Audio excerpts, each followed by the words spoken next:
Greetings, everybody. My name is Coinstamp, and welcome to... Oh, hold on. I'm nearly forgetting something, and that is the YouTube. Pretty sure... Oh, I have to auto-find it. Hang on. Yep, activate selected. That's weird. Hey there, NK. Welcome back. Welcome back to the stream. Hopefully you're doing well in health and in spirit. Hope you enjoy your stay. Let's make sure this other source is activated. Is that everything? Is everything toggled correctly? Looks like it. Time will tell if the combined chat dock continues to give me problems. If so, I'll have to figure out what else to do. Now, before we begin, go ahead and tinker that off. I would like to thank Mr. Rowan Darcy and Devious Grace for their Tier 1 subscriptions. Please enjoy all the benefits that come along with the Tier 1 subscription, such as the emotes, the cutout of all ads, increased priority in multiplayer queues, so on and so forth. I really do appreciate it. Additionally, I don't have any current one-time donators through Ko-fi or Patreon, but I would like to thank people who have donated in the past. Your contributions have been way more helpful than than I could ever possibly express. There we go. That's the word I'm looking for, or phrase I'm looking for rather. All right, let's go ahead and switch. We'll do the recap and all that other... Nope, that is incorrect. We'll go ahead and get the recap going, and then we'll go from there.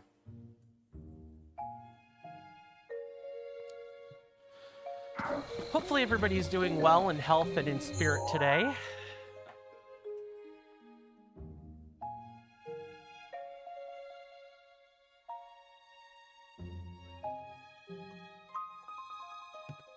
Sorry, I had to sneeze there. So, last time, on the Breath of the Wild, this is episode number 29. We've got many, many more episodes in our future, ladies and gentlemen, and non-binary people. Promise. Last time, we went through, basically, Lake Hylia and Eastern Necluda, and we grabbed both towers. We then went up to the Spring of Courage after being quite opportunistic and harvesting a rare Ferosh part early on. We also engaged in a number of other shrines along the way. We cleared out a couple of quests that have been in our log for some time, and then we finally made it through to the Melania Spring, where the Melania horse fairy, Melania the horse fairy is. So I got some news to report. So people had been, and specifically my sibling, had been suggesting that I go get the ancient horse scare, which is neat and all. Really, truly it is. There's a problem. It depends on DLC 2. Because it depends on DLC 2, and DLC 2 just depends on the divine beasts all being taken down and or taken back.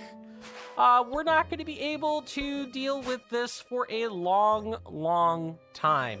And there is zero reason to deal with the Highland Stable right now, other than we explore it, we come to it natively, and do it then. So, what we're going to do is we are going to pick right back up where we left off in the Hebra area, hopefully denoted by change in thumbnail, among other things. Let me find the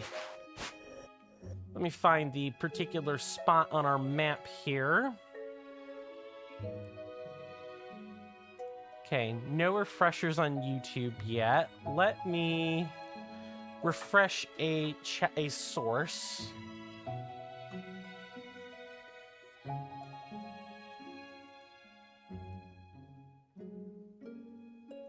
Refresh cache. Current page. And let me also make sure, yeah, I'm already connected on StreamerBot. I did tinker with the timings on various automated timers. For you guys on Twitch, it should be a little bit of a better experience. As for you guys on YouTube, there aren't enough timers yet to, like, warrant modifying their timing yet. Also, we're multi-streaming on Twitch and on YouTube, so if you guys want to say hello to each other, feel free, but please know that that is absolutely not required. And nor do I recommend a cross-platform conversation beyond a greeting. We did also pull out the Master Sword last time, and we also got all of our bow slots upgraded and a couple of other slots as well. Speaking of, oh, hello. I better not leave that on the screen too long. Hey there, Darcy. Well, welcome to the stream. Welcome back. Good to see you. How are you in health and in spirit today? Hope you enjoy your stay, and hopefully you can hear me properly. What's up, Chuckle Schmucks? No idea. I don't think anyone's giggling quite yet, but you came in just in time. I just finished covering the recap. I talked about the discovery. I found out about the horse armor, or specifically the ancient bridle and ancient saddle, and how they were DLC 2 locked. And then I explained what we're doing today, which is basically more of the same things we've been doing multiple episodes in a row now, which is Korok seeds, Korok seeds, Korok seeds. I am probably going to need a beverage here real quick. I can wait until like a half hour to go grab that. And I get to unveil a new moderation command as well. Oh no, you didn't remember them being locked. No apologies necessary, Darcy. No apologies necessary. I forgot too. So there you go. We are going to equip a meteor rod so that we don't have to worry about that. And then we need to figure out what we're doing. Just probably somewhere over here. Yeah, there are a couple of things we can do. Yep, okay. I know exactly where we can start. It's going to be, like, over here. So let's figure out where that is. I really want some hot chalky now that I'm thinking on it. But I'm going to be patient and wait until the half-hour mark to go get it. Because it'll take me, like, 5 minutes to whip up. Let me see if I can remember anything else I wanted to discuss or talk about in terms of bookkeeping. Ah, yes, I realize that the bit of bookkeeping I need to do now. I put up a new voting item in the Discord. Hot Chalky, go get it now, you goober. You just started. Let me see. I might be able to pull a favor. Hang on. I'll be right back.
Sorry about that, folks.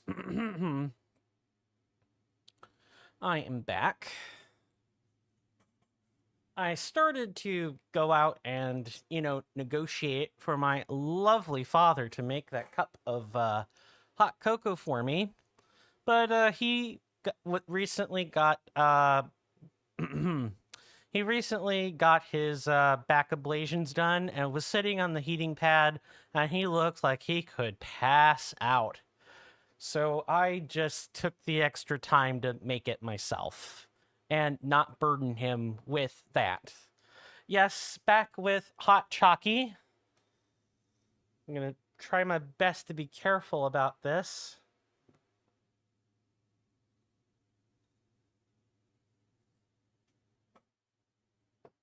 He had his ablation. Yeah, he did have his ablations. He had them 2 days ago. Very rough. Very, very rough. I mean, he's like recovered enough to, walk and move around, but he isn't to lift anything heavy. Stepmom and I have both been keeping relatively good tabs on him so that he isn't doing that, but I think I know where our lovely friend, the Korok seed, is. Just have to, drift down without too much worry. I think there's a wind blowing in a certain direction.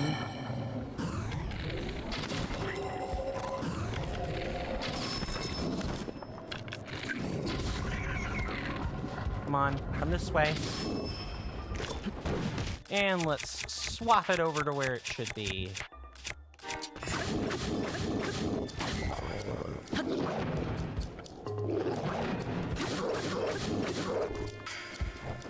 Come on.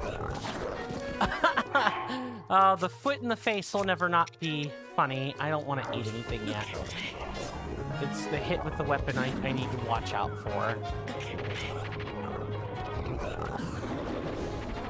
You might be putting your foot in my face twice, but it's certainly not happening. Oh, hello. I need to watch out.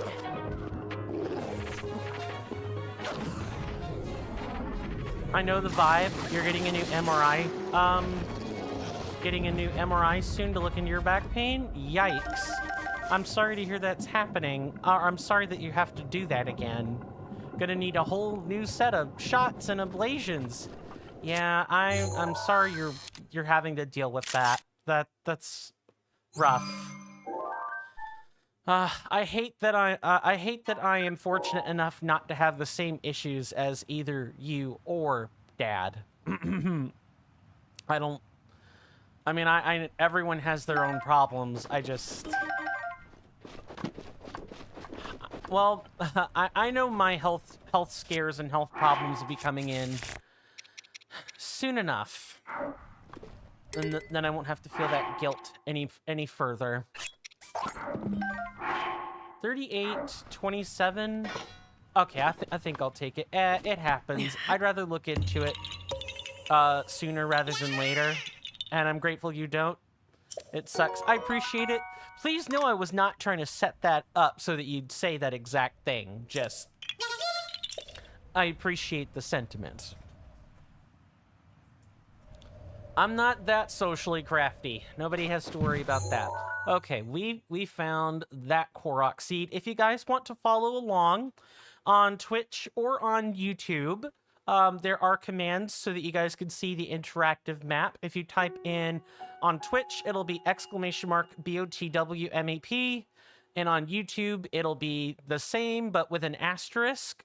I'll demonstrate the YouTube one now, although I also have I do have timers making the rounds on YouTube for the asterisk commands, since they may be a little bit more confusing. I don't assume you're ever trying to set me up, bro.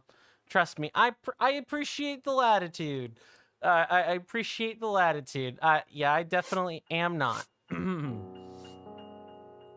I have too much integrity for that. At least I like to think I have too much integrity for that. Thank you very much, Darcy, for the command demonstration. On a different note, did the issue with your PowerPoint ever get settled? I know you and I talked about that in person when we were playing Magic and everything. And you said that your instructor was looking into the issues around your PowerPoint presentation vocal recording. Did anything ever come of that, if you don't mind my asking? If I've crossed a bound, please feel free to tell me that. Yeah, apparently it was fine. Good, good. Oh, we got a whole bunch of people chit-chatting at once. So first let me address YouTube. Hey, NK on Twitch here. Or, whoops, that's the wrong chat again. And I can read my chat doc. Oh my god, I never wished for a more functional combined chat doc in my entire life.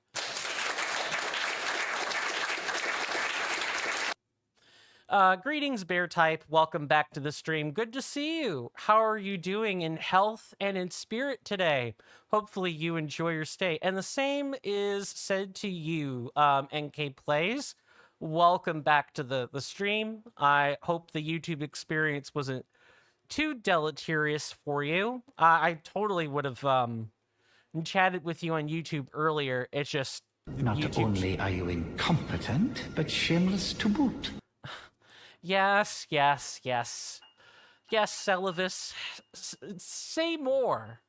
Say more. Also, I'm pretty sure I know where the destination of our next Korok seed is, if this giant circle of stones is anything to go by. But hopefully everybody enjoys their stay here. We are in another 5 episodes deep on or we will be going another 5 episodes deep on Korok seed farming. We're 410 Koroks in, and we've got another 490 of them to go. We'll be playing a full screen game, so you'll be using your phone on YouTube? Nope, no problem. No problem. Go ahead and get these doggos out of here so we can fight this Talus without too much issue. It looks like an eye. It does look like an eye. I wonder if we'll have to put a rock at the center of that. Hello. I don't think we've taken a no, we have taken a picture. Okay. Cool. Same strategy as before. Hi, Mr. Talus. Too bad I have to blow up your arms. Or there could be issues. Okay. We can probably afford to use a nice big crusher for this. Get up there.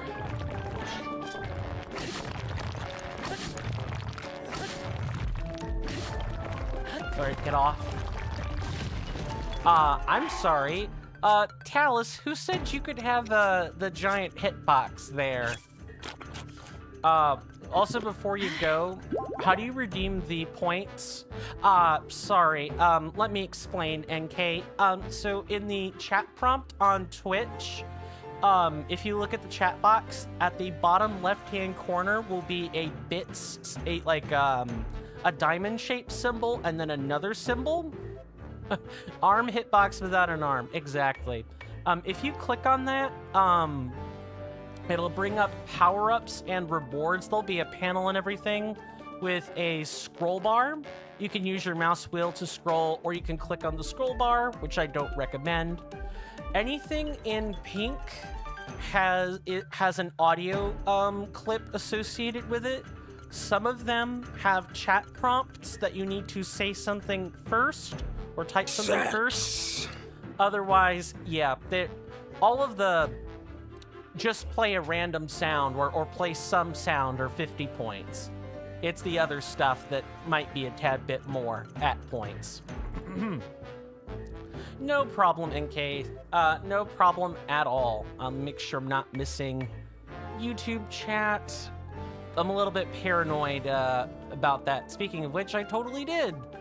I'm not. That second to last one is just cross-platform convo. You probably won't be able to be here today for a lot. No problem, bear type. Being here for any length of time is more than fine by me. We all have busy lives. I know how the world do be keeping us real busy over one thing or another. Please do not dump the... Oh, yeah.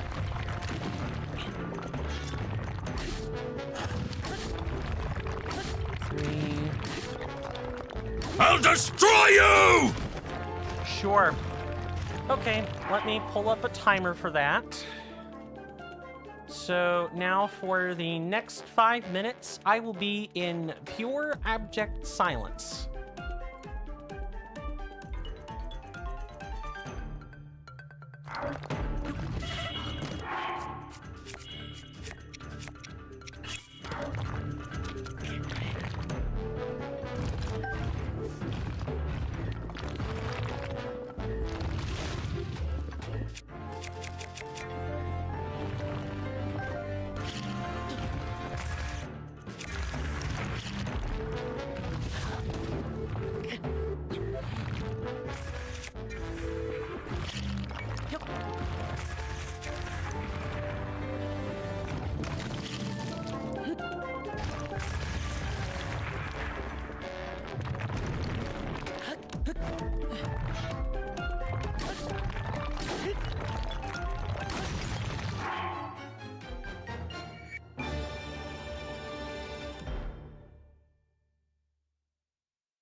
Okay. Well, I hope everybody enjoyed their 5 minutes of ASMR. I believe there is a twice per stream cap per user. So, you know, hey, and I believe that there's also a 10-minute cooldown between that, so people can just like go up in a queue, form a queue and keep me shut up the whole stream. That's look, I don't know why people don't just load up a you know, a Breath of the Wild lo-fi video list at that point. That would be far better. I'm teasing, by the way. It's fine. I wouldn't have put the redemption there if I didn't want people to use it, right? Have you ever thought about Rivali's gale sounds like Link sneezing? I can't say I have. I definitely can't say I have. I should probably refrain from using my crusher now. Let's return to a different weapon. Now I'm not going to be able to, now I'm not going to be able to imagine that much else. Sorry. Rivali's gale is now Link sneezing. How do I earn the points? By watching stream. So if you're on Twitch, you earn points because the points are strictly a Twitch thing. You earn them by watching. You get a certain rate every 5 minutes. You get an extra point, if we're talking about channel points, that is, for being active in chat. You get your rate doubled if you become a subscriber, and you get a certain other, you get various rates depending on how active you are. Twitch has a little panel of multipliers for channel points. I wish I had something like this for YouTube. I sadly do not. Sorry. And then I have a second currency for some other commands. That one there are various multipliers for what level of sub you are. Yeah, exactly. It's all the multipliers are all the things you'd think of when you're thinking about stream participation. You get some just for being there. You get some more if you're active. You get double quantity if you're sub.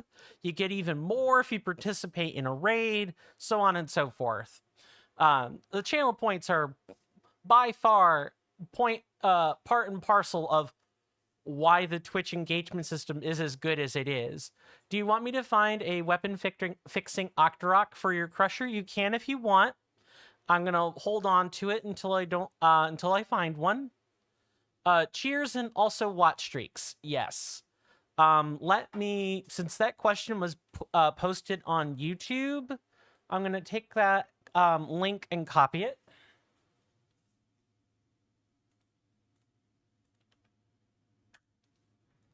Here you go. For those of you that want to see that information on YouTube relatively easily, there it is.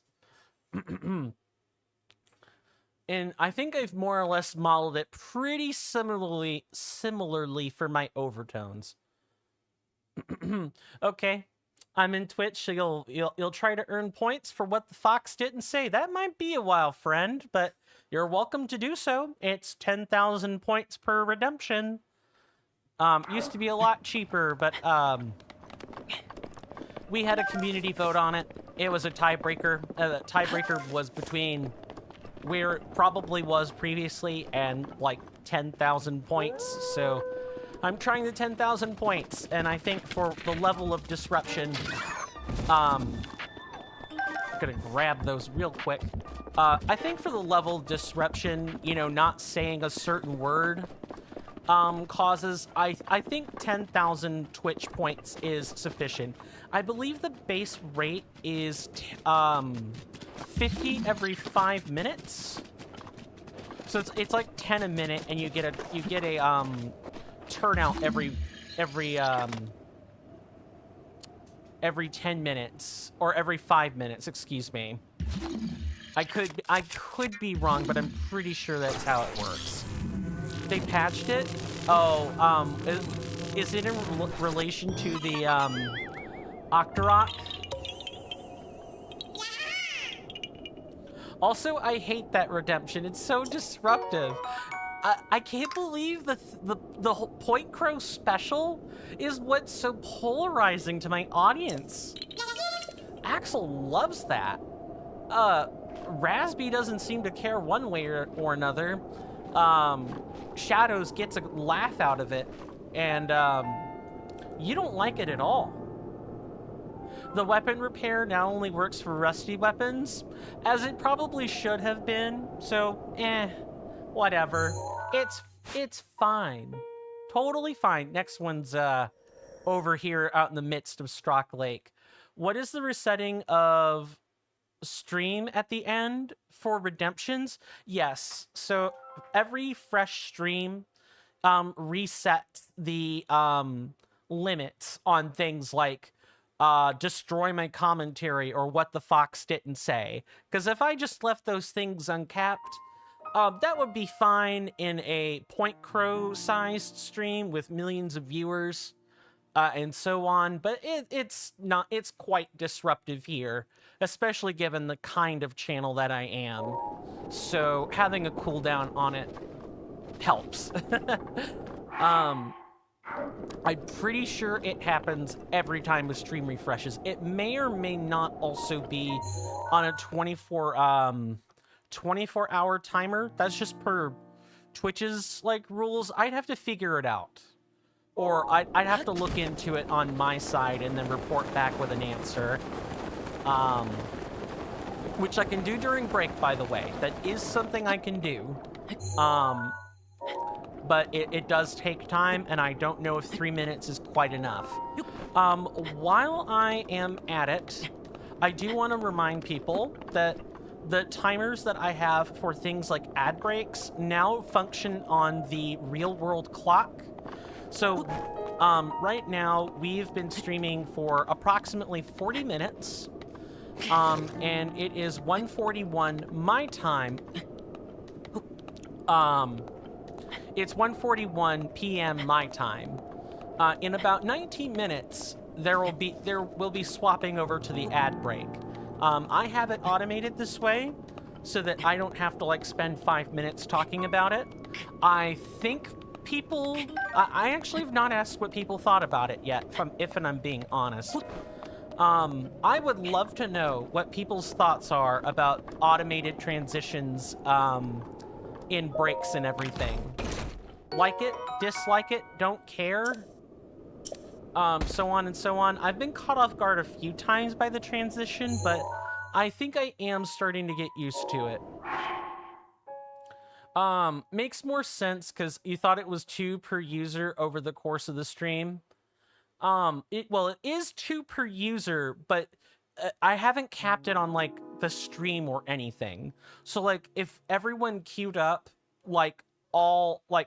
if everyone, a whole chunk of people on Twitch decided to just come in here and repeatedly queue up rounds of destroy my commentary, they totally can. I mean, there's a 10-minute cooldown between each one, so they're certainly not going to get their money's worth for doing that, but that is something they could do. I mean, my voice would enjoy it. 2 per user for all streams? No. That's a little harsh even for me.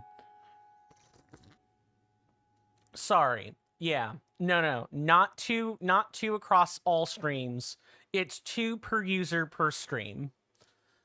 I think that's fair. Yeah, definitely not forever.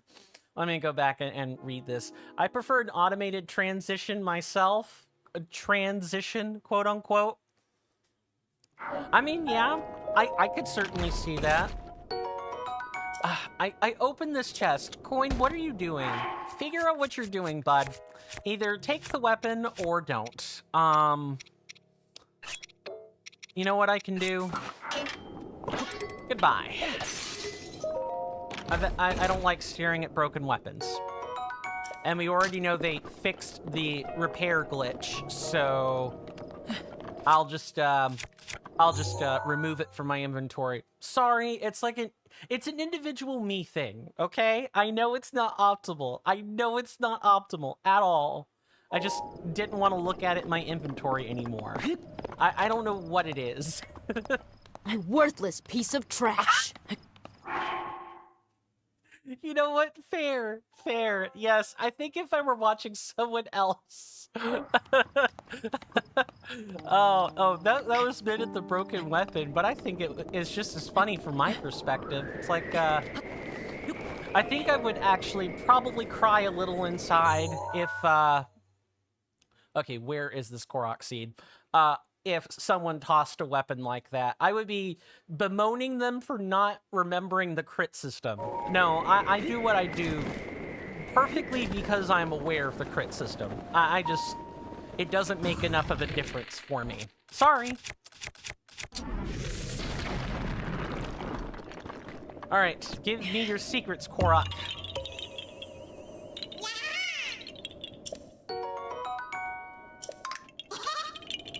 Sir, watching you yeet that crusher, knowing full well it does crits, hurts me. Well, then I will endeavor not to do that on camera anymore. How's that sound? Well, you know what, Korok? You paid for the sins of your brethren and your sisterhood all at once with this little bit of topaz. We're good now. All right, we're gonna head over to the Kolami Bridge because that's where our next Korok is. What else could I talk about here? Well, I think we're doing pretty good if we've got 400 and, 12 Korok seeds. I mean,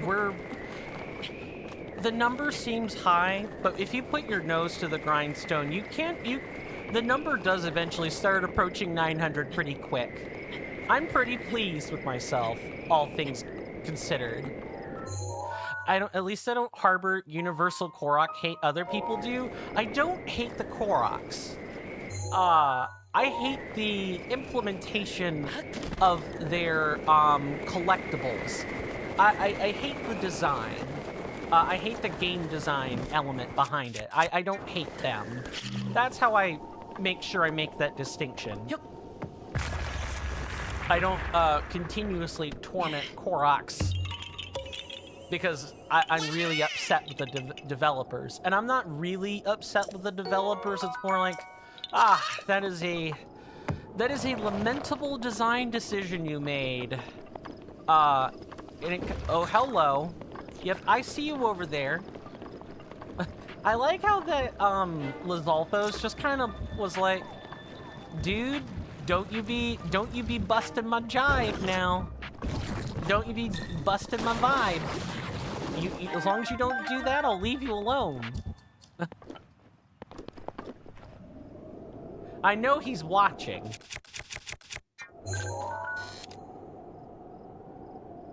I'm taking a new picture. I don't even care.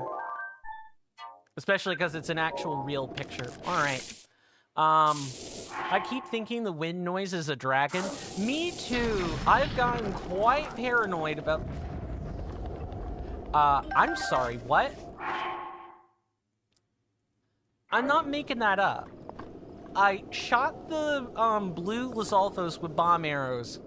Its corpse ended up over here. I guess I must have shot, in such a way as it bounced. He Well, sorry, but, like, there's silver and blue ones or other blue ones nearby. I need them out of my picture. There were 2 of them. Yeah, I see them.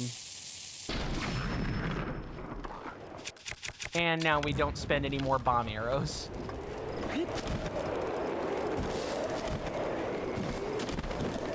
Ah, dang it. I was trying so hard to save those parts. Oh, well. Forked Lethal Boomerang, I think, is somewhere in the mid-30s. Looks like it. Yeah, never mind. I thought it was in the 30s. I guess it's like in the mid-20s. Oh, well.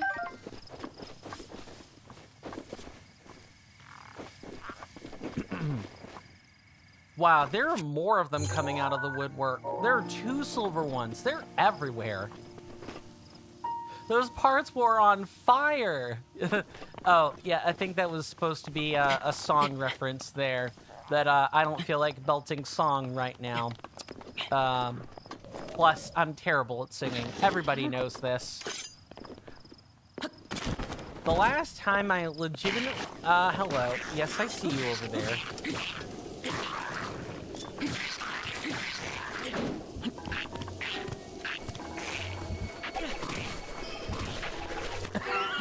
That's pretty funny.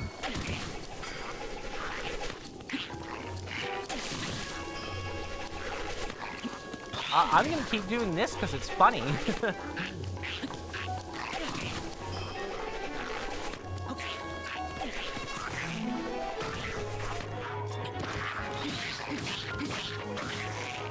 Okay, it's slowly losing its funniness, but I do think it's pretty funny that Link is just sitting here tossing boomerangs, and these Lizalfos aren't really quite sure what to make of the situation other than, you know, scrambling to like kill me, I guess.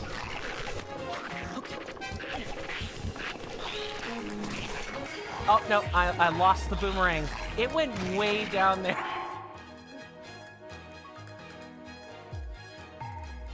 I screwed myself, is what I did. Okay, let's get serious then.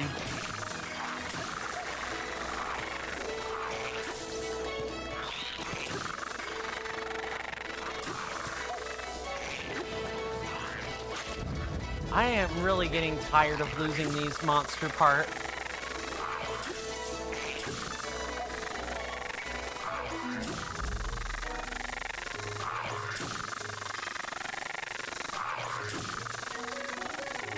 Look, I'm just gonna keep you in this stun lock if that's okay, Mr. Lizalfos.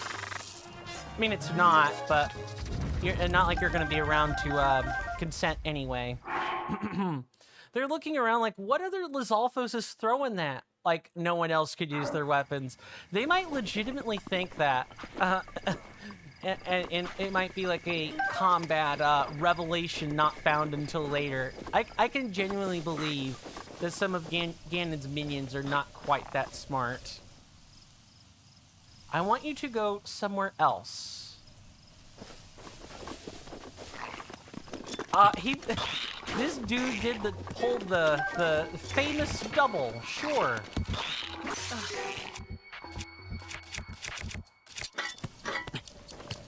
Okay, come on, you gonna charge in?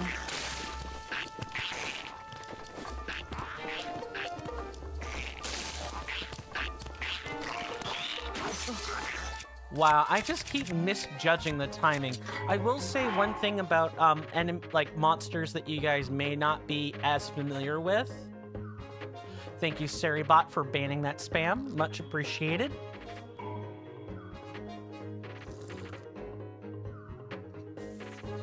Go somewhere else. Oh, okay. Goes to sleep. Insert Skyrim meme here of or it might be a sketch even, I forget which one it was, of Skyrim warrior getting, or actually it's a wizard, that's right, it was a wizard getting his eyes shot out by the dragonborn somewhere in stealth, and after like 15 seconds of looking around, he's like, okay, arrow stuck in eye and everything. That always, like, that always gave me a little bit of a laugh. All right, you gonna dash? I know I'm more confident than in this game than I look. Come on, dash this way. Thank you.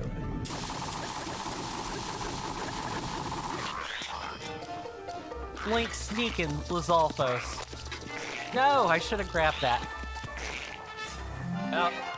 This guy's trying to be a real jukemeister, you know that? Someone trying to tickle me? Take a step back. Take a step back. I can't focus on memeing and doing this at the same time. I'm gonna focus on this. But Darcy knows the meme upon which I refer, and would be so. I would really appreciate it if they'd be so kind as to finish the meme for me. A two-handed sword issued to the Hyrulean Royal Guard's immediate guard detail. Its powerful strikes are said to crush an opponent's body and resolve alike.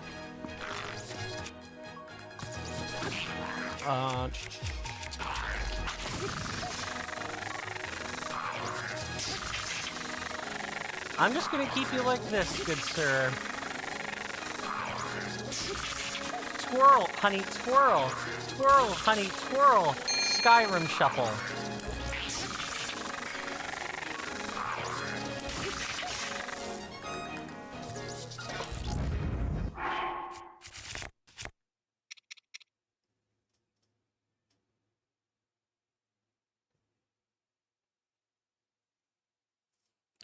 It does do the good damage number. You're right. Astute observation, Darcy. Everyone likes the good damage number, 69. Now I need to find thank you. I need to find a meme anywhere of someone talking about the nice number. I want to be careful, of course. I want to try to be original. Oh man, that unused dialogue that Moog has never gets old, ever.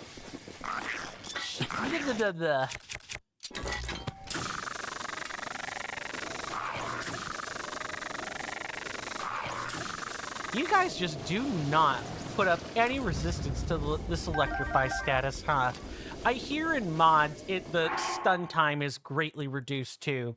I'm thinking Dark Army Resurrection or Second Wind, I think, knocked the stun time down, because that was like a common complaint, is that Breath of the Wild combat's really easy, right? Or many people find it very easy. I don't know if I necessarily agree with that. You could just find an audio of someone saying, nice. That's probably what I'll do. I am pretty sure that Lizalfos knows I'm here. And it's just like waiting to strike. I'm just gonna do this. It is another blue one. Goodbye. It is beautiful. We've probably got about 3 minutes before the 3-minute ads tick on, so I do want to thank everybody for hanging out with me so incredibly much today. The company has been very much appreciated. If you guys like this content, please consider subscribing on YouTube or following on Twitch, or both. I would really like both, actually, but I'll settle for either one. Especially if you like the content and don't want to miss future streams, please make sure that the notification bells for both platforms are turned on so that you don't miss future videos. And if you hadn't considered checking out the YouTube, if you are someone on Twitch, please consider doing so. I am working on a number of projects on YouTube, one of which is a long-standing Let's Play series of Dragon Quest XI Definitive Edition. Another that I'm going to be gearing up to do the video editing work for is Amnesia, The Dark Descent, all that other fun stuff.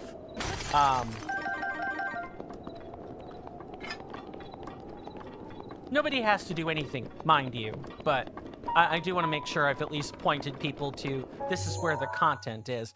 And I have realized that I have gone the incorrect direction on a lot of this. So what I'm going to do is we're going to climb up real quick, and then we're going to let the time kind of fade out. And I guess I've got a question. I followed you on the YouTube Premium account recently, so I'll be watching VODs there too. Have them in the background while you bullet journal and prep for tabletop RPG sessions. How's the prep work for those going, by the way, if and you don't mind my asking? Although, sorry, I should have timed that better. We got a minute before there's a transition. You finished your class today? Cool. And you made a 97 on the final. Awesome. I look forward to hearing about the celebration for passing your classes, if and nothing else. And we are gonna park it here while the screen transitions. I'll see you guys soon. Promise.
Sorry about that. I am back. Let's go ahead and transition scenes here.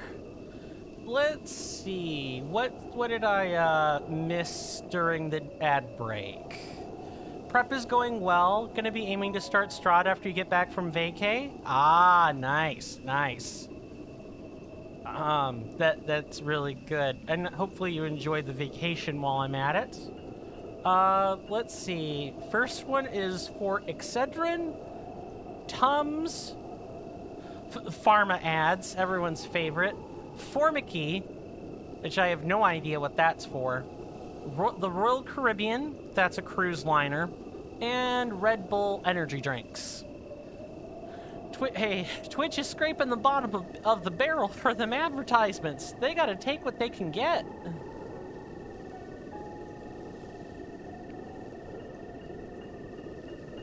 Got to go for just a bit, be back in about half an hour. Though I'll leave it in lurk. Thank you very much, Darcy. Also, you voted in Discord. Awesome. I look forward I look forward to counting up all the votes. It ends on the 13th, so next Thursday. I definitely look forward to seeing what everyone's responses on that is. Voted for Varudanya. I think that's going to be a fan favorite among everybody involved, personally. Wait, which one? What do you mean? Do you mean what the responses are, or what you voted for? Just so I understand where our mix-up is. But enjoy your lurk, Mr. Darcy. I'll see you when you get back. Okay, where is this? Okay, it's just around the bend of trees there. You said something about a new game? Oh, no. We were talking about the most recent vote item for, what we're going to be doing come next Friday. And I said that I would be counting up those votes on the 13th. Now, I'm glad you said what you said, because we are in the midst of a longer term voting item, a vote item for what game we want to play next after Breath of the Wild. For those that are kind of new here to my channel or are just new here in general, we vote on things on this Discord. It's kind of a shtick, a gimmick of mine. And I think it's a great way for you guys to be able to leave your mark on this on my streams and my content as well, because I like to think of my channel as not just strictly being mine, but it's everyone's. It's just I'm the one in the pilot seat, right? I'm the one, playing the game and making all of the decisions, but you guys are helping along every step of the way. And when we crack jokes or make commentary, I like to think that you guys are also leaving your indelible marks on the content that we're making together. That's how I see things. That might be a tad too generous, but I'd rather be generous in my interpretations of people than less than stellar in my interpretations of people. At least publicly, anyway. Voted for Tears. Now, in terms of the long-term voting item for which game we're playing next, I will remind everyone that is a plural ranked choice vote. So there will be 2 blocks. There are actually 2 blocks for the vote. I have written instructions for this in the voting for content channel, but it's definitely the pick all of them that you want to see, because after we're done with the plural ranked choice voting, we'll be doing a straw poll. We'll be doing a straw poll to actually lock down the game choice. This is just for me to get a general idea of what we're doing or what we're thinking about doing. There should be a talus somewhere. Maybe down here. Let's see. I'm looking at my map. Maybe over this way? Oh, never mind. Nope, I was right. I just didn't look hard enough.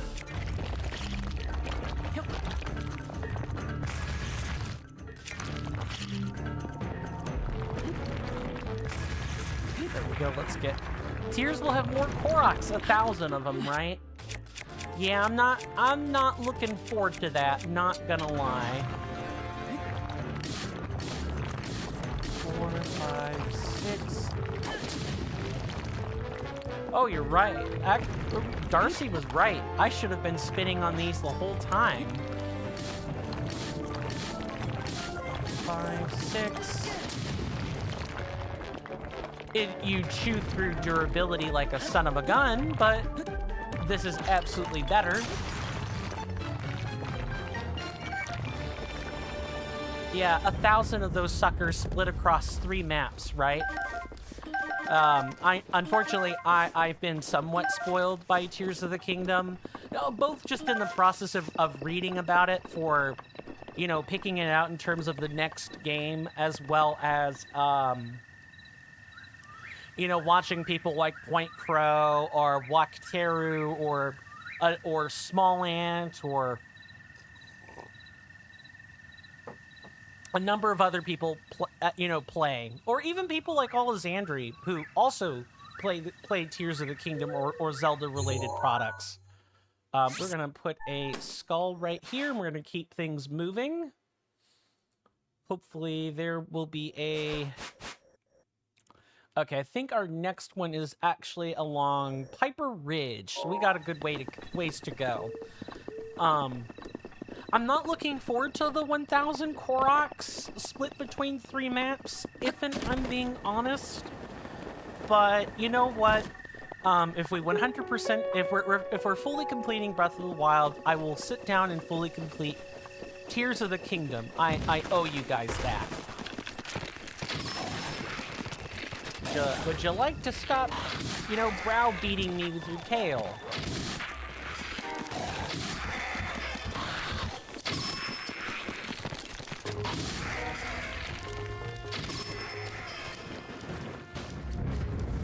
Oh, well, it looks like we'll have to find another swallow bow out somewhere. Hopefully there's one on the table right for the taking.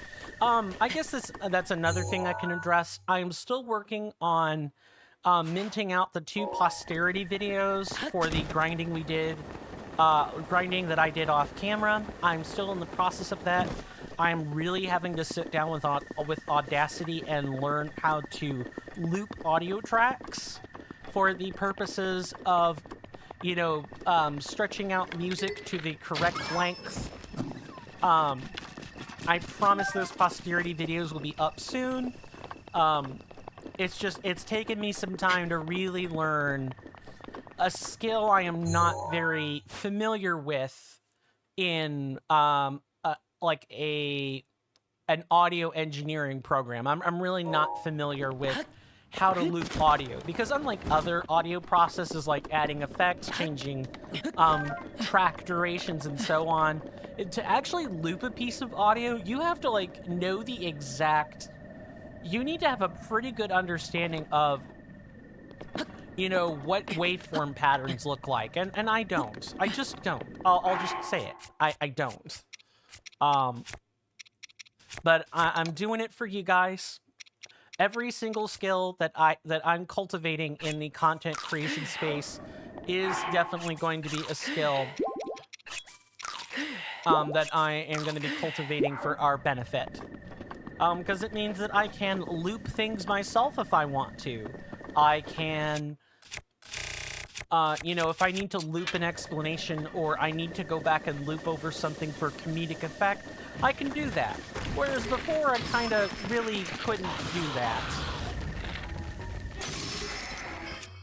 Okay, the Great Eagle Bow broke, which is fine.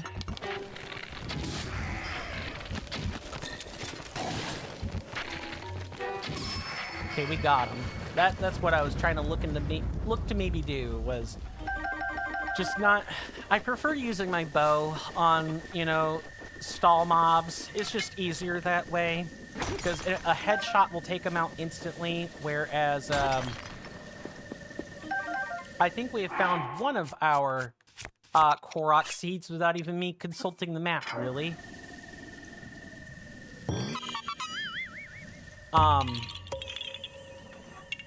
I totally blanked on what I was gonna say. Sorry.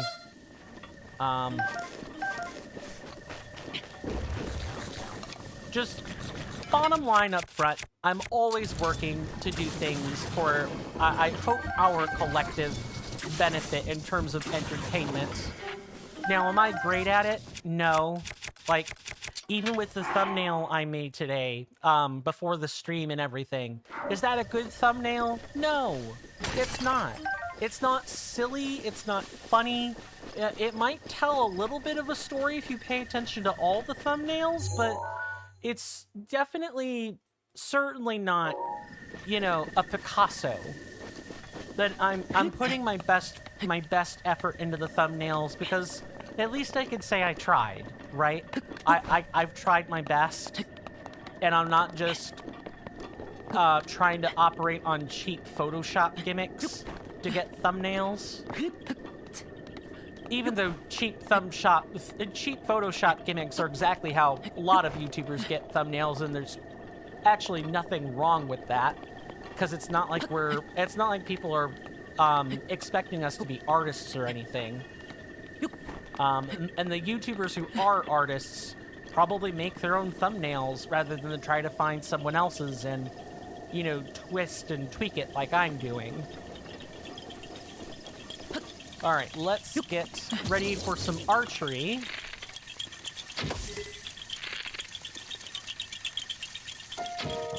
Nice. And I know this third one's circling around here somewhere.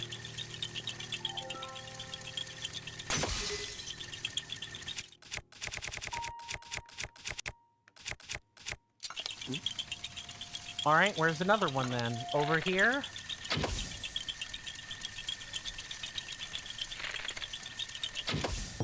Okay.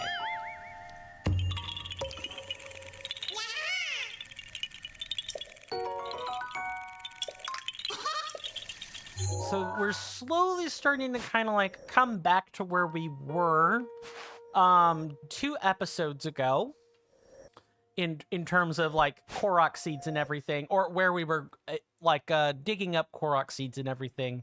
We've already dug up those, so the next one's over here. All right, let's get to it then. It's probably like over here-ish. I'm sure I'll see it across the ridgeway, I think. Yeah, it's supposed to be like right here, right? Just making sure I line this up. Okay, I think I got it lined up. Let's get to it. I'm also going to go ahead and recommend that people use the interactive map for getting all the Korok seeds, just to kind of keep frustrations quite low. I've never been the largest fan of collectible hunting without some kind of distinct tell on where the collectible is. It's like Banjo-Kazooie, it does a pretty good job of leading the player toward collectibles like this, and I would describe the Koroks as a straight-up collectible. You're collecting 900 of them, right? For what purpose? Inventory upgrades and not much else. And I suppose with Banjo-Kazooie and the Banjo line games, you know, all the collectibles are really for is to unlock a stage. Or for achievements, but at least the game tells you this. Or is vague enough to keep you, like, going on for more. This game definitely does not do that. Okay, so we've gotten that one. Oh, but there's one up here near this shrine in the ancient columns we haven't gotten yet. Let's go do that. And then I think we're actually good here. We can start moving along the actual Hebra part of Tabantha, or yeah, like the actual Hebra mountain portion, and we can hopefully get some extra, you know, extra shrines and stuff along the way. Wouldn't that be nice? Okay, so we're looking for a circle of water lilies based on what I read on the map. It's like over here. Yeah, that's exactly what it is.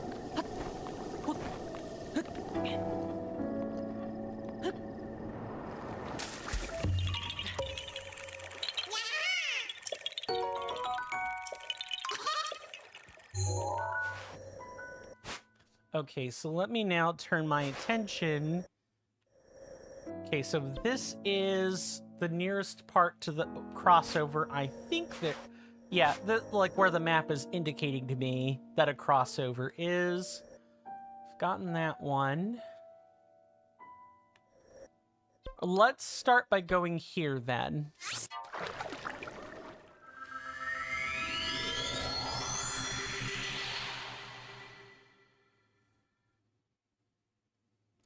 I do look forward to seeing what everybody's votes on the long-term game option is going to be.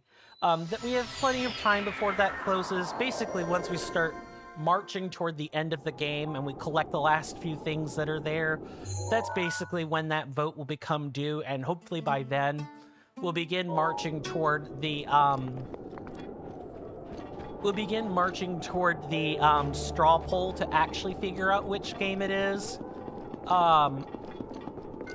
And hopefully by then everybody should kind of really know what they want to see. I'm not trying to pressure people to vote, and, you know, there is something to be said for picking the streamer's choice vote and kind of just leaving it at that, you know? I'm more than happy to take the driver's seat. I go back to what I said before about, I liken this channel to being our channel. I mean, yeah, I'm the one that's benefiting off the analytics and stuff. The line where I say it's mine versus this is something we're doing together is a little bit blurry, but I like to think we're all part of the fun-making process together. And that means giving everybody some say on what the content should be. But I know at the end of the day that I'm the one in charge of the steering wheel and the gas pedal. I have to kind of make the final decision, right? But that's what the votes are for. To help me make that decision.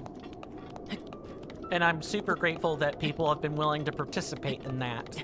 Because I know it's not the most fun thing in the world to hold an opinion on what kind of game you want to see streamed. Most people don't really care.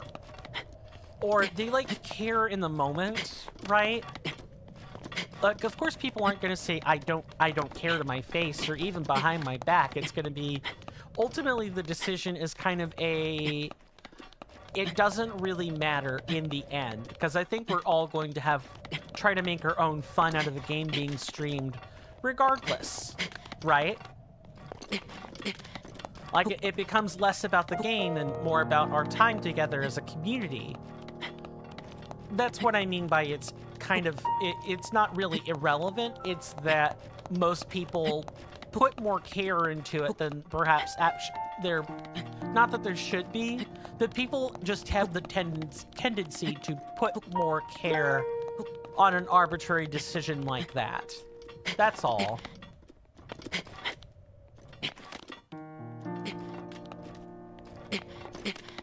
Okay, and I think we should be able to climb up the rest of the way here.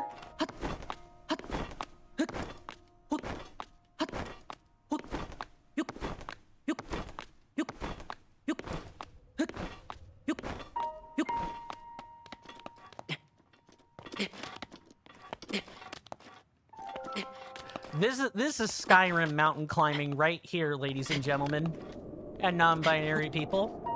This is how you really climb a mountain. If only Bethesda devs could take some kind of notes on, you know, what they want their mountain climbing experience to be. They could take some notes from, the Legend of Zelda franchise devs.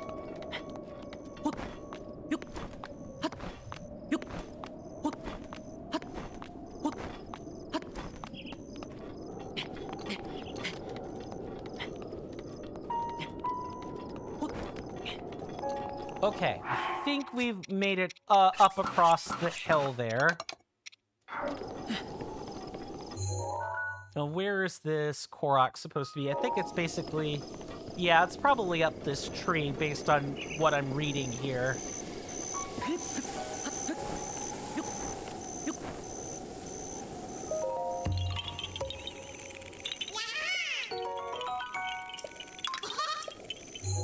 Alright, next one is back over by Strock Lake. And it's like over in this general direction.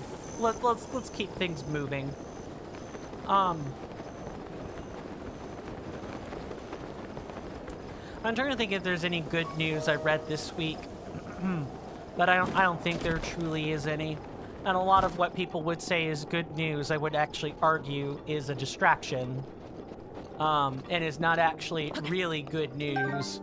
It's something that the media, you know, puts in your face to make you think about things, about there being some light of hope in this world when perhaps really there isn't any.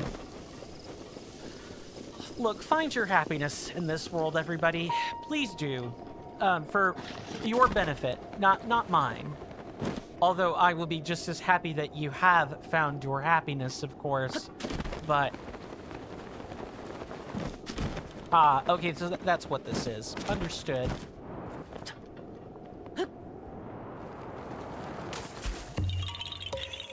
And you do sometimes have to make your own happiness.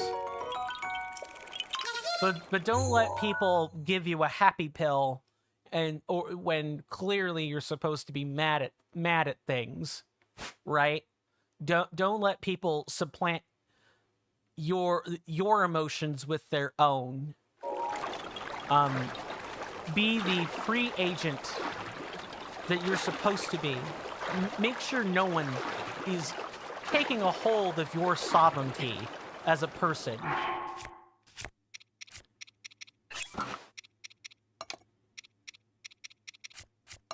Hold on, I need to figure out why there is an issue with the way things are being sorted.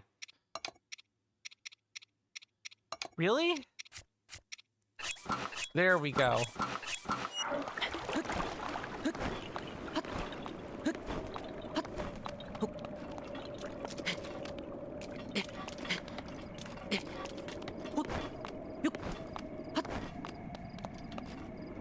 Non-American good news is that the Society of Irish Foresters, welcome back, Mr. Darcy,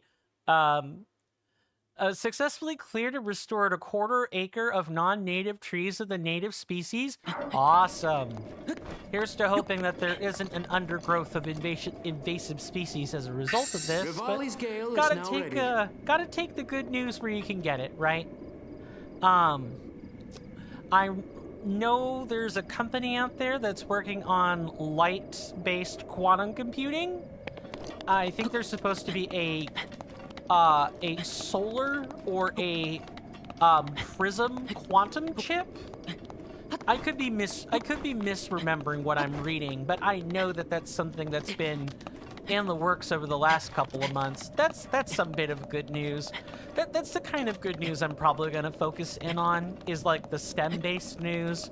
Not that other news or other non-STEM-based good news isn't important or anything, but you know, my fixture and my basis in this world has always been based on the sciences, so that's where I'm going to lock in.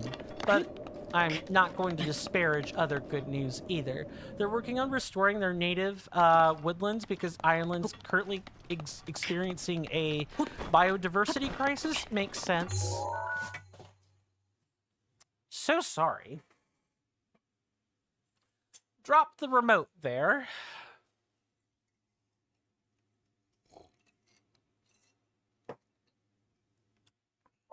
Okay, let's get back to looking at our map here.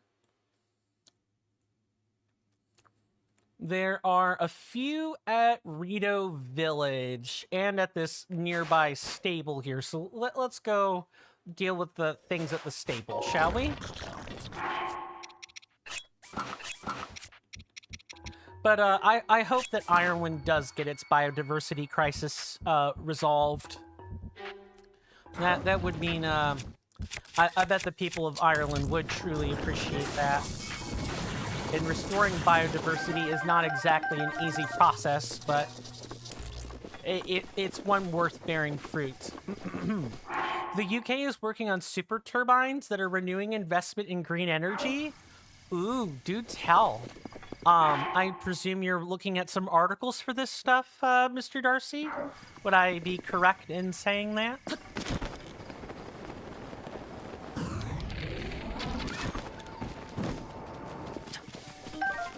I guess I could probably crack out the smart news and see if there's any particularly fetching headlines. 1 second. And I'll probably talk about them after the next ad break.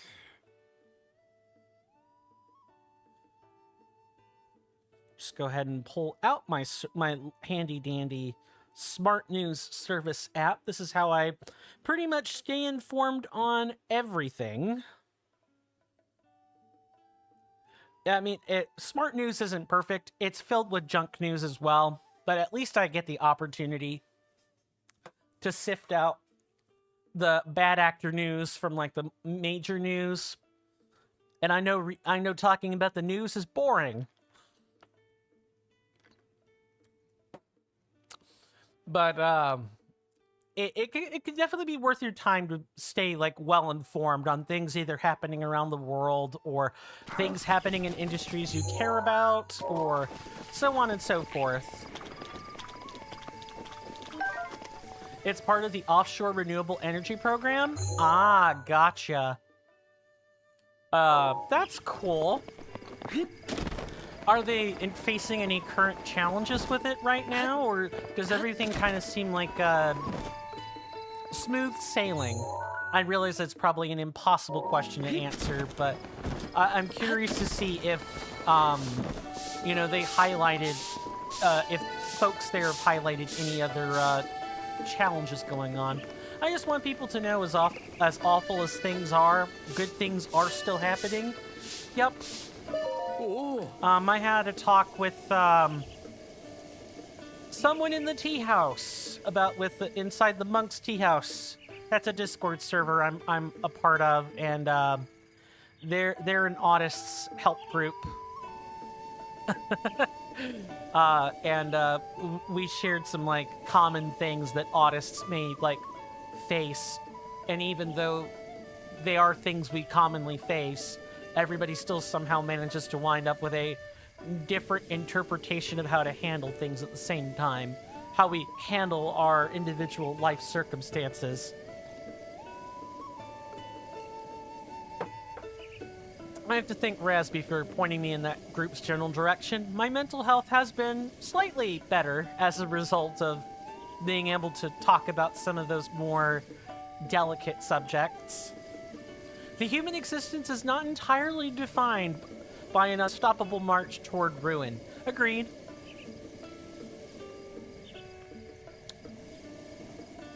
The human species is a multifaceted, but yet somehow always manages to be, no matter how many facets to the coin there are, there's still two sides of the coin.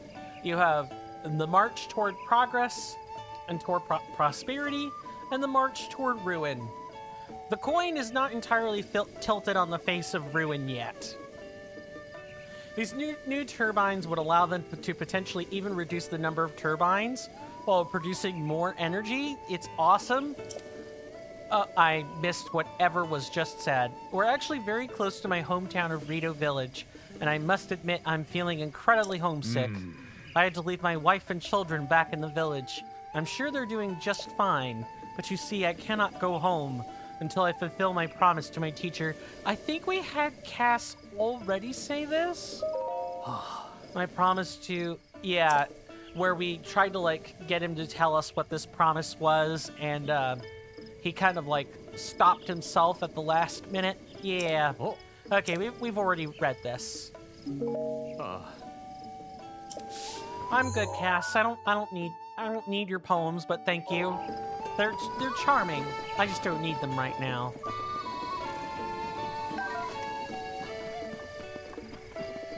I'm trying to think of. I didn't even quite get this. Oh, here's an interesting. Oh nope, that is not good news. Let me try to find some good news that actually makes sense to people.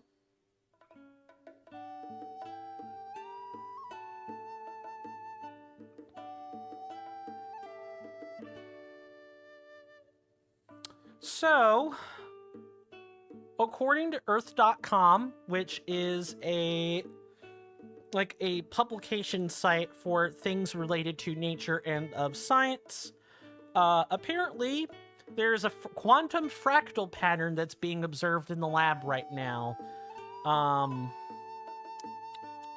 Let's see what. Yes, so it's a James McDonald. So Dr. McDonald is a university professor in Princeton, led the group that made an unexpected observation about fractal patterns in quantum mechanics.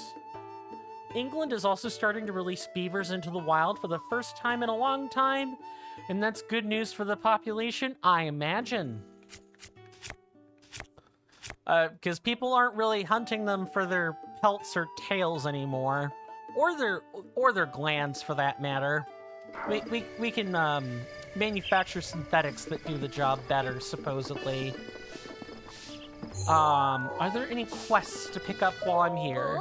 Hello, do you need a bed? Where am I? Ha! Are you lost or something? This is Rito Stable. We can help you with horse affairs at the counter outside, or you can stay the night at the inn inside. If you're wondering why we call this place Rito Stable, well... You see that tower over there with the giant bird perched on it? I do. We took our name from the Rito people who live there. Really? Revelatory. Absolutely scintillating dialogue, madame. My guy. Did you already climb that snowy mountain? I believe I climbed it. Oh. And you didn't die or nothing? I suppose you made it over to the flight range at the base of Hebra Mountains, too. I'll admit it, I'm mighty jealous.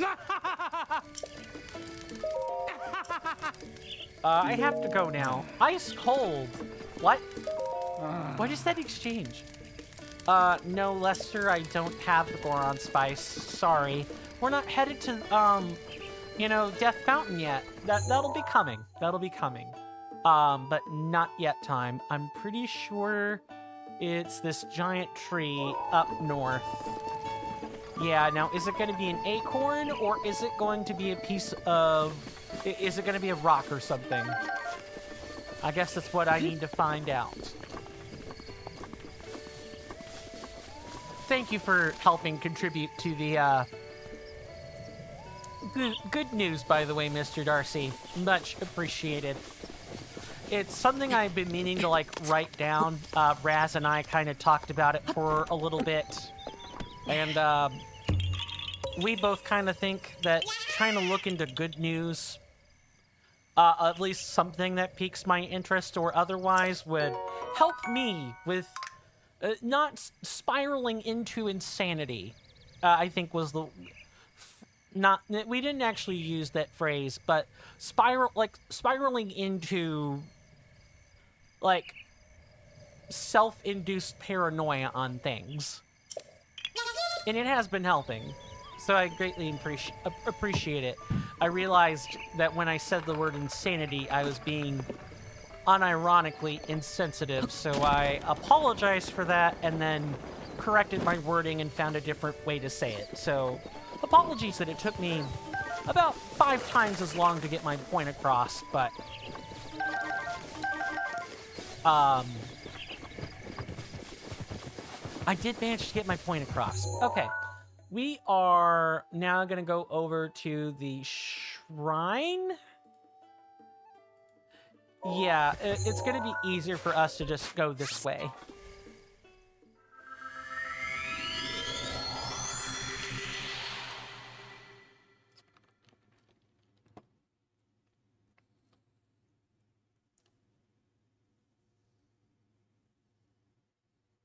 I'm definitely overdue for a haircut.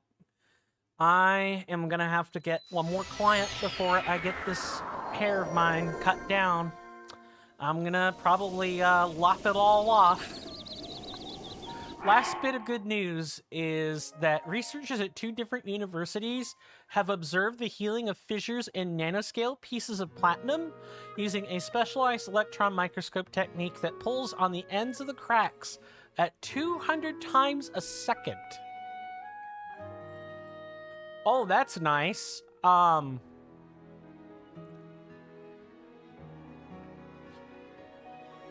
Wow, that's actually fairly impressive. So it's like micro welding, basically? Although welding kind of leaves like slag behind and stuff.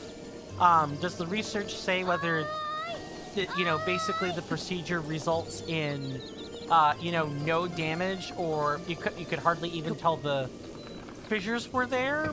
Well, it's nanoscale pieces of platinum. I take that back. Obviously, that's not going to be visible.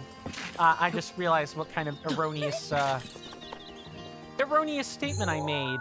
I shouldn't do that. All right, we're heading over here. Because this is where the Korok seed is. I bet you guys won't be surprised at, you know, what we're gonna have to do to get it.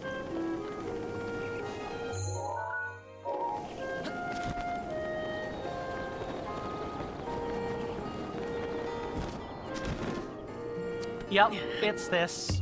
It's another rock, ladies and gentlemen.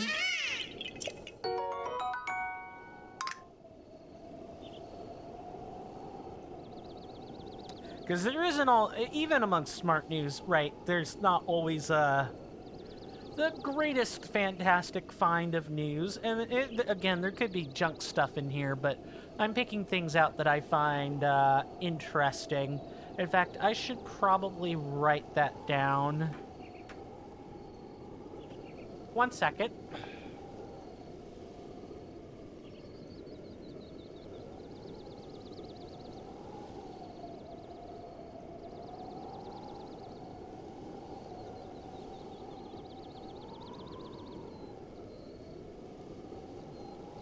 Okay, I've written down the essence of the article I pulled up, or like the headline for it.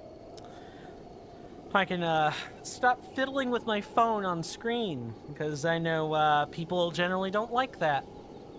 It took about 40 minutes to completely undo the tiny fissure, and later another crack would form, although in a completely different direction, so we don't know how much it'll be doable commercially, but it's still a cool find in a good direction. Yeah, imagine being able to repair, like, nanoscopic tools.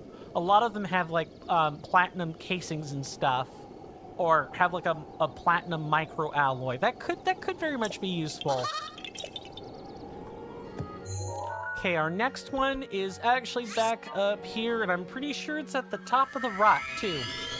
Which makes sense, but it's not going to be an easy climb.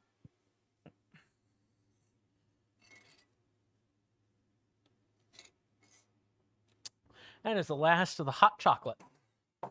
Sadness, but I don't want to be drinking hot chocolate all day either. Okay, let's get climbing, everybody. Ready? And maybe somewhere along the way as we're continuing to explore Hebra, we'll knock out some of the quests, too. That would be nice. Let's go ahead and put on the correct gear. Someday we might be able to do it on a bigger scale, which would mean repairing tools, transportation, or buildings. Yeah, that would be nice. Not gonna lie.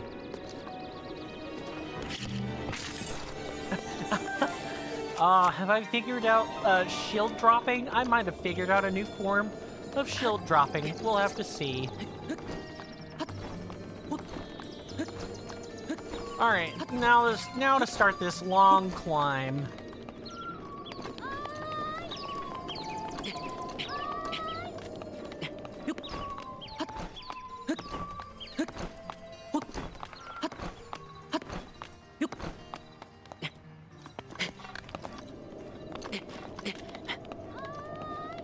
Trying to figure out the spots where we could kind of run up this to, you know, not waste a whole bunch of energy. Oh, hello.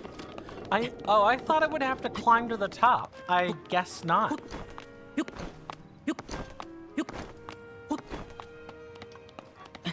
That's neat, I guess.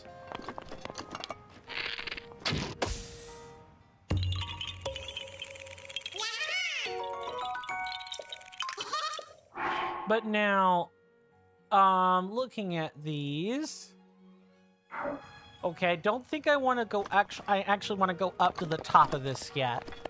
I mean, part of me wants to know what's up here, but I don't think there's anything remotely worthwhile up here. Let's equip this for now. Yeah, I think if I go up any further, I'm going to be ported back down, so let's not do that. All right, what next? Next, Korok seed, I believe, starts over here. This looks right, and I can see the little pad down there. Let's keep the climbing gear on in case we need it. Although, I am distracted by shinies. Coin distracted by shinies? Could be.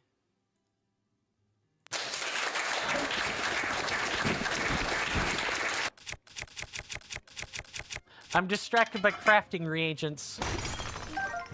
This was something that when I was, raiding back in the day, one of the things that my, group of raid mates and I did play was we got a trial of Final Fantasy XIV, and I'm pretty sure I remember pissing them off because I would be wanting to mine everything, skin everything, and basically slow the entire party down while I went back and forth between the, hello, that is not how you put an apple on a pedestal, Link.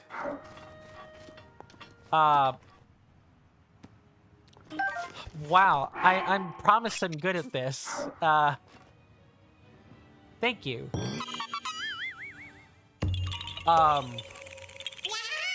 Yeah, I remember when I would just piss them off because I wasn't exactly doing my own thing. We would be in voice comms, right?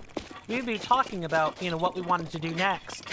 And I would always be the one to ask, wait, can we wait a sec? I'd like to, get this valuable mineral for crafting. Because Final Fantasy XIV has like a big, has like there are actually like crafting mini games and stuff in it. It's pretty neat. Needless to say, those times of playing a new MMO together did not last long. Our trial period ran out, and while some of them did go on to actually play the game for realsies, I never stuck around. Even if I paid money into Final Fantasy XIV, I wouldn't have stuck around anyway. Coin versus depth perception challenge. Hey, it's not like I didn't understand where to put the apple. It's just, the cursor didn't cooperate.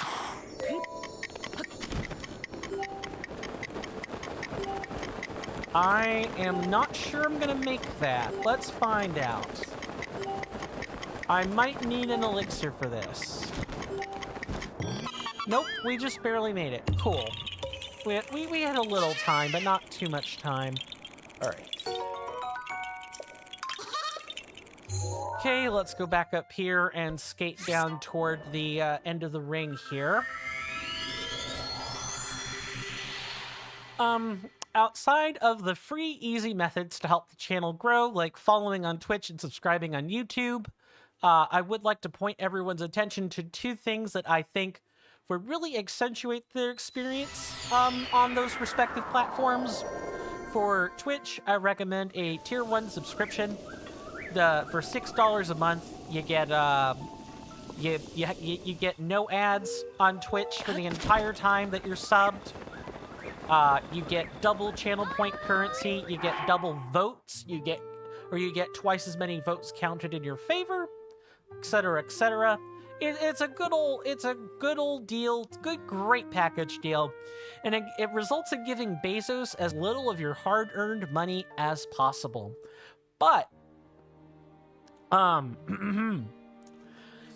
you guys on YouTube, for whom I am not a YouTube partner, and depending on how seriously the current U.S. administration attempts to crack down on Google, there may or may not be a YouTube partnership left to apply for. I recommend Patreon or Coffee. You get most of the same benefits for $2 a month instead of $6. You just don't get the ads, but you do get some semi-exclusive content whenever I can get around to making it, which apparently is not very often, given my horrendous track record. But I do promise to be making it at some point. What was that? I thought I spotted something weird. Sorry. Still, I appreciate you guys putting up with my shilling. I know it's not something that, I know it's not something people really like listening to, but we all gotta put bread on the table, right? We all have,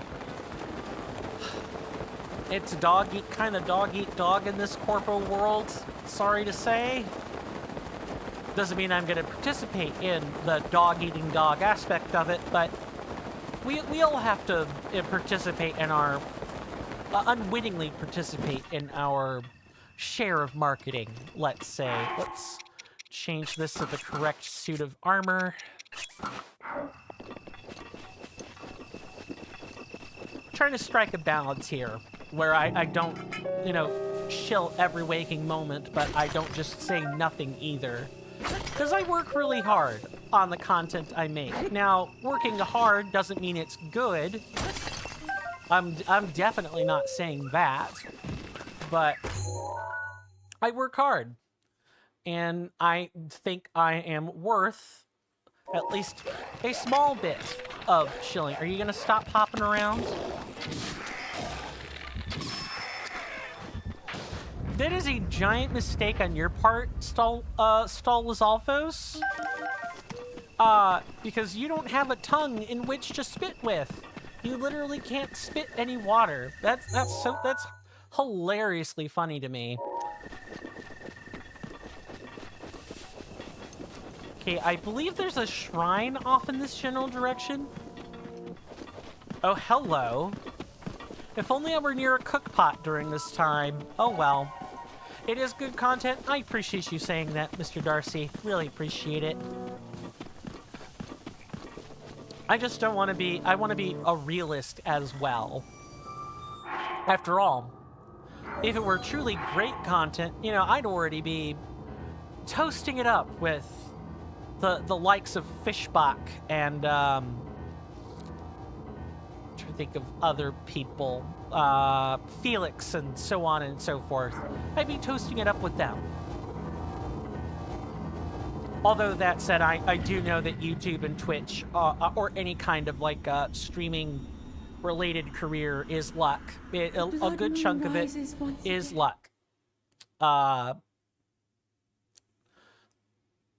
There are lots of things you can do to increase your odds, but at the end of the day, it is luck. But that doesn't mean you don't increase your odds. It means you accept the fact that streaming as a form of income or for fame or glory is just that. It's a gamble. I messed that up pretty profusely. Also, I believe I'm gonna want a weapon that's really gonna pack a punch here. That is not true. I'm sure there are folks who watch that are great, but don't have their level of success. So you recognize you can make great things and not... Hold on, I need to parse this sentence. And also, I've got hair falling off my head for whatever reason. Alright.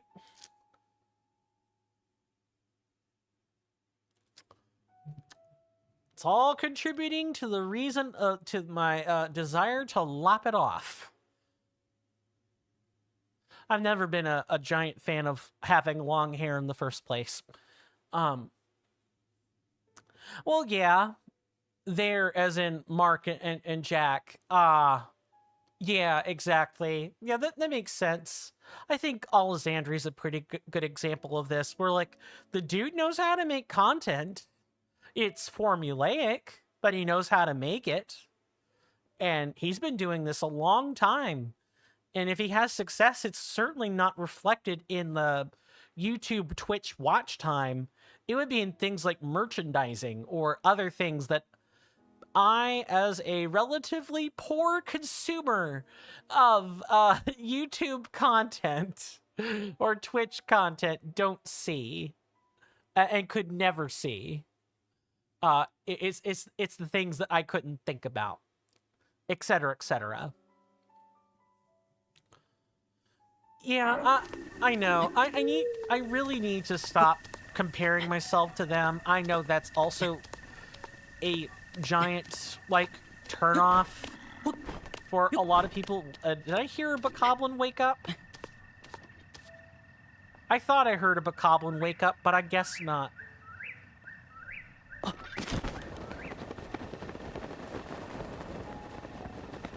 I just also don't want to be so cocky, so cocksure of myself that I think I'm the next slice of white bread, you know? I don't want to be in my own head too much. And I'm afraid if I just do as much, if I even do a fraction of self-glazing, there are going to be some issues. I am waiting.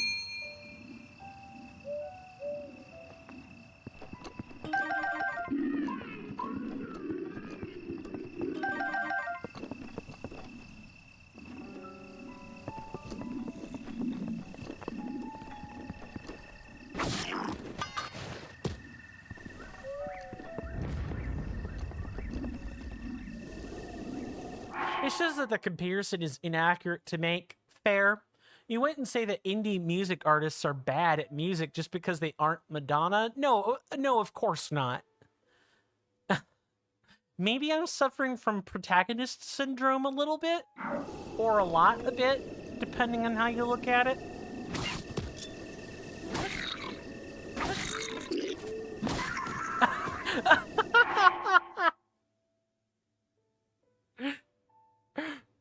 I'm sorry. Did anyone else spot that? I'm sure people did if they were looking at the screen. But I like how I was given not one, but 2 prompts for sneak strikes. That's amazing. I have to say, that's really impressive. I quite enjoyed that. I was not expecting that, you know. The game really wants me to get sneak attacks. The game really wants me to do this. I'm gonna grab that spiked. I'm gonna drop. No, I guess I'll pick it up for the time being. Yeah, I know. That's not a thing that's really all that funny, but it's like mildly amusing at least, right? I don't often get the double sneaky. Exactly. I don't often get the double sneaky.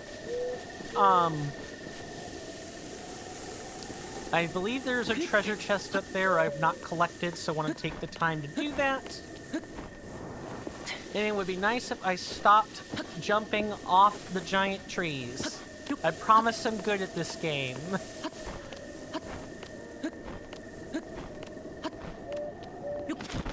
There we go. Now let's drop down and try this again. How many other people have played Breath of the Wild and have gotten a double sneak attack like that on the same foe after you just woke it up? I wish I had clipped that. I really wish I had clipped that. And, you know, now that Twitch is doing, far and large, doing away with the highlight system, at least for people who can afford, who kind of really can't afford it, I kind of have to figure out what else to do with YouTube to make that work. Okay, so where is this thing on my map I'm looking at here?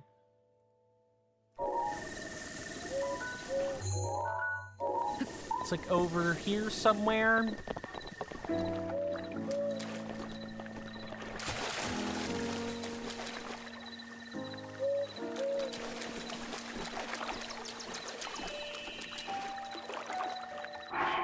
I have a would you rather you'd like to ask? Sure, go right ahead. Absolutely. Ask away. Although I may not be able to answer it in 2 minutes. So most likely I'll answer it after the ad break has been completed.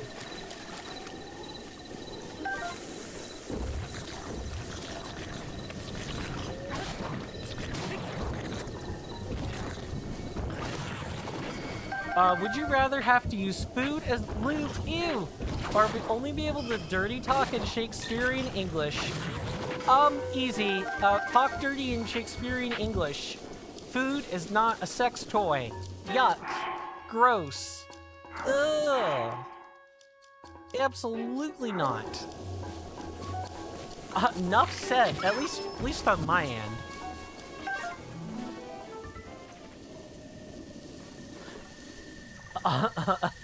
Olive oil is a food product. Yes. Okay, I'm pretty sure in like just a few seconds the ad break will be coming right up. See you guys after the ad break.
Sorry about that. I am back. Let's go ahead and get everything switched back over.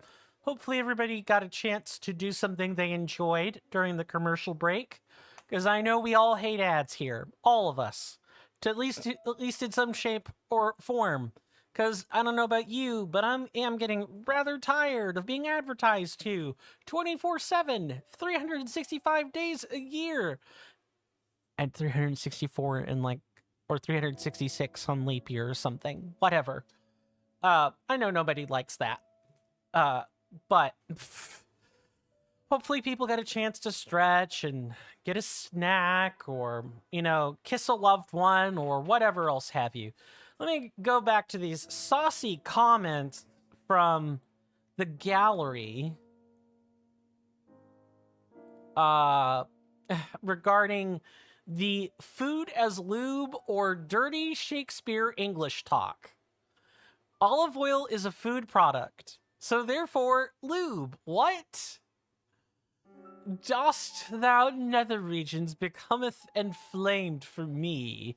Ah, Shakespeare dirty talk would be awful. You know what? At least it wouldn't result in infections. At least it wouldn't result in like yeast outbreaks because someone decided to get real saucy with the food they were using. Also, olive oil it has a smell, and it gets worse when it's heated up. Like, come on. I think the better pick is definitely, you know, dirty Shakespeare talk. Buddy, what do you think people use for lube pre-lube? Probably some sort of glycerin. More than anything. Probably a form of glycerin. And if not, it would certainly be like oils they found in nature. Like before factories, industrialization, or chemistry. I assume that's the argument you're gonna make. Sure, but I also think people were just yes, I know. That's why I said, I know glycerin, a levigation. Hold on. Let's get an idea of where glycerin is on this roadmap, shall we?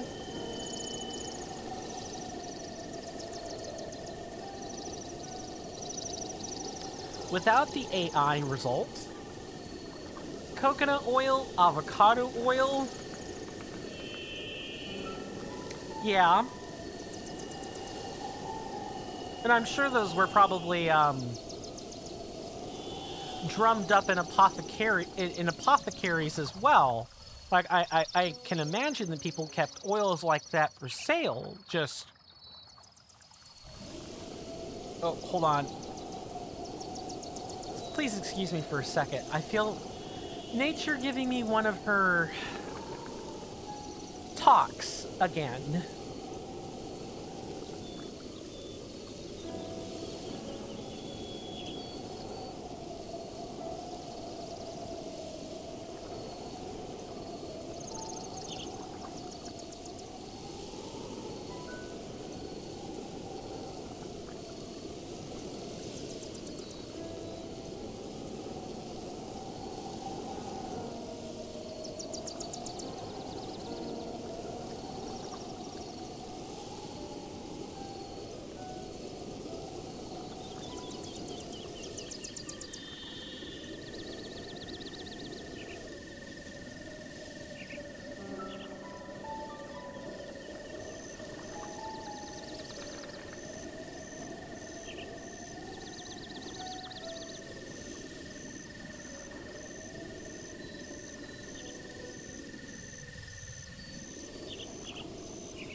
Oh, sorry about that, folks. I don't think my body necessarily agreed with the cereal and granola I had this morning. Don't really understand why, but whatever. I had almond milk with it, so it's not like a milk issue. May have just been slightly too much granola, as the bag of granola I packed in with the cereal. Along with the cereal that I had, the cereal also already had granola clusters, so my body may or may not be hating that right now. It could also be the spaghetti I had for lunch. I don't know which one. The first recorded use of a lubricant was 688 by the Chinese. They boiled red seaweed into carrageenan. Yeah, that sounds right. I looked up the pronunciation to be sure that I was saying carrageenan correctly. Yeah, I was gonna cite glycerol, but glycerol was first discovered in 1779 by I'm pretty sure it's I think it was a Swiss chemist. Hold on. No, it's around here. I just literally searched it while I was sitting on the porcelain throne. Swedish. I don't know why I thought Swiss. It's Swedish. Carl Wilhelm Scheele discovered glycerin in 1779. Scheele accidentally discovered glycerin while heating olive oil with lead monoxide. And he further went on to note that pretty much any time you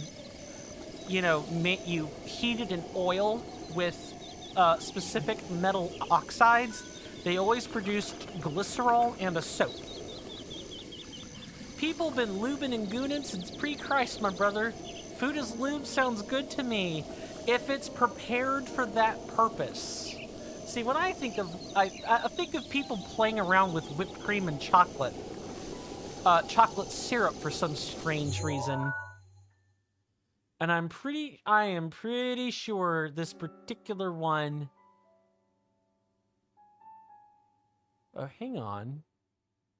Hold on, I'm gonna head back. Although maybe it's already in the quest log. Let me check the quest log for this.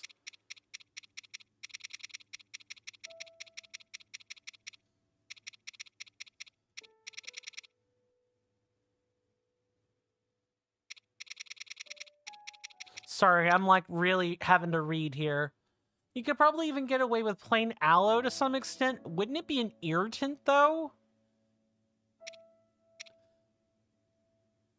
Or, like, require extra cleanup? I'm looking for... So I definitely know it's a quest with "the" in the name. And did we already complete it? No. Okay, so the quest should be here then. That's what I was wondering about with the shrine I saw on the map.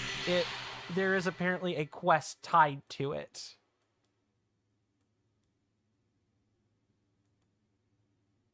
Aloe reduces irritation? Yes, it does. But, not in an orifice it's not supposed to be in. Or, like, applied on top of. I don't know if I like where this conversation is going. It feels weird to discuss. Wow, do you have, other would you rather questions by chance? Okay, so I am... Where's this? We want to be... I guess we should talk to the Rito and figure out which one has the quest I'm thinking of.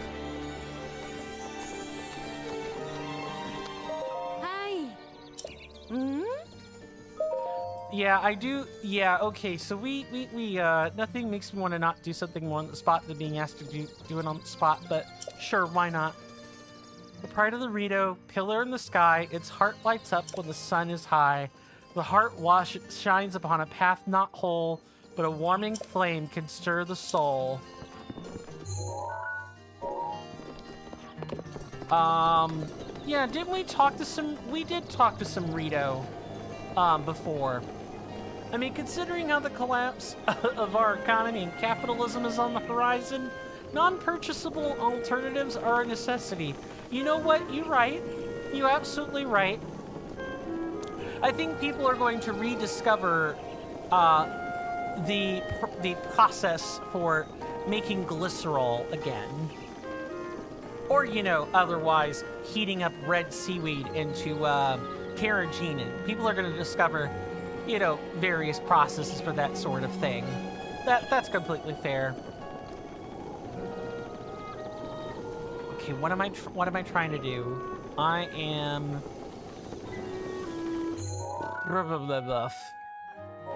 Right, we already heard the song. That part is fine. What about you, though? So you asked we didn't complete the song. So you asked my sister, Lisa, to recite the rest of the song. I also remember the rest of the words. Do you want to hear them? Okay. The pride of the Rito, pillar in the sky, its heart lights up when the sun is high. The heart shines upon a path not whole, but a warming flame can stir its soul. But still, what does it all mean? Not knowing bothers me. Would you rather lick peanut butter off of a questionable body part, or would you rather drink untreated river water? I'll take the peanut butter. I won't die. I don't want to die by, you know, suddenly contracting Ebola or something by drinking untreated water. That's just a... I feel like that's a slam dunk kind of question if you think about it. Yeah, the unquestionable body part with peanut butter on it is gross. And it could be, like, unwashed, but, like, come on. At least, you know, you'll be able to rinse it out with mouthwash. You really can't do that once you drank the untreated river water. Untreated river water. That's just not happening. Sorry. Where do you fall on that spectrum, dear Mr. Darcy? Where do you fall on that spectrum?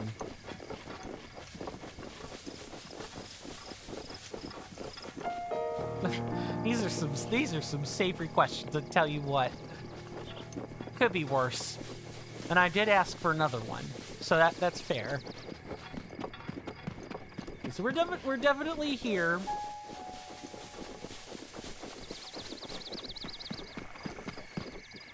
This has to be it. Let me zoom out on the map and just kind of make sure. Yeah, no, I'm in the correct spot. Ebola from the water. As if catching dysentery wasn't the less racially attached option. I drink the water. Send me to the hospital, brothers. I ain't licking peanut butter armpit or ball sack. You know what? Fair. Look, we said questionable without specifying what the body part was. But dysentery is also bad. That is absolutely true. Dysentery is just as bad. That's the point. They're just as bad, and it's more about how do people justify the positions they take on the would you rather, right? How do people come to the how they come to realize what their positions are on those subjects, and also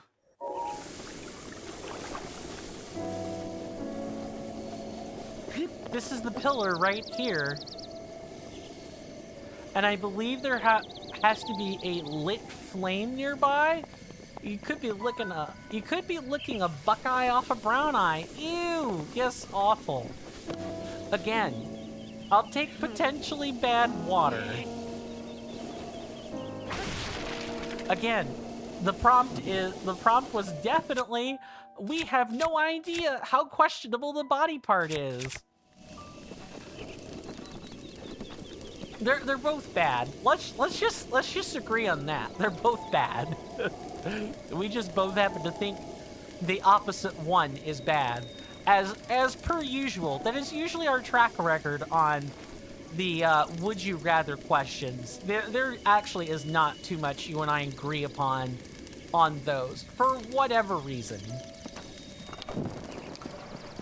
I wonder if what we need to do is light a flame at a specific time. Let's sit by this till noon, because I have a feeling this is supposed to be here for a reason.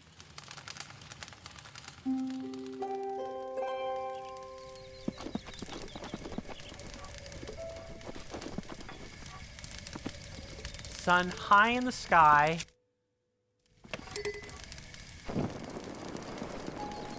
Let's take a flaming Boko Bat up there. I don't think it's gonna last long enough, but we're gonna try. Of course not. Of course not.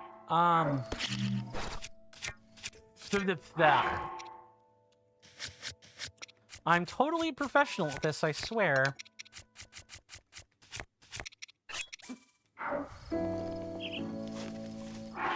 I clearly held it. All right, we're gonna put it out here. Grab the fire arrow.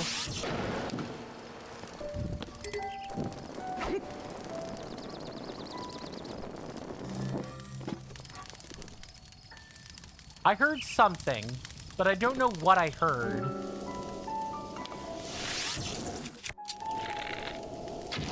I think it might have to do with...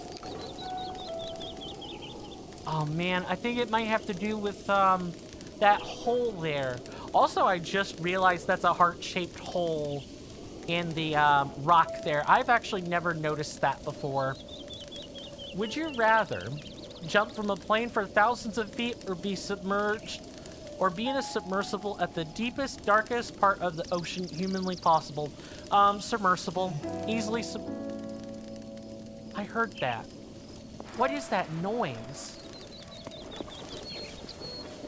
I think I know what's going on, but I sort of feel like I need to look up what I'm doing here.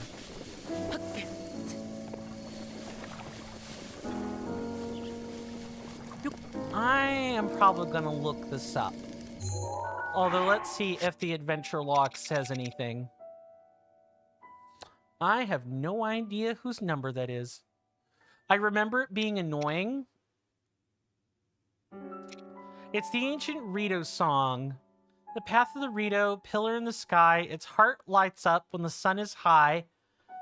The heart shines upon a path not whole, but a warming flame can stir its soul.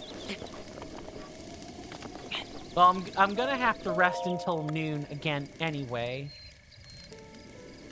I'm gonna try one more time, and then I'm going to, and then I'm gonna look it up. Let me light up this bad boy again, assuming I can do so.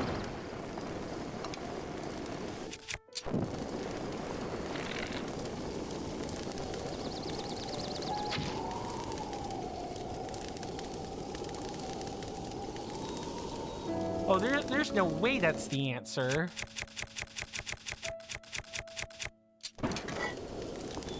I think I have to have like a wooden weapon here.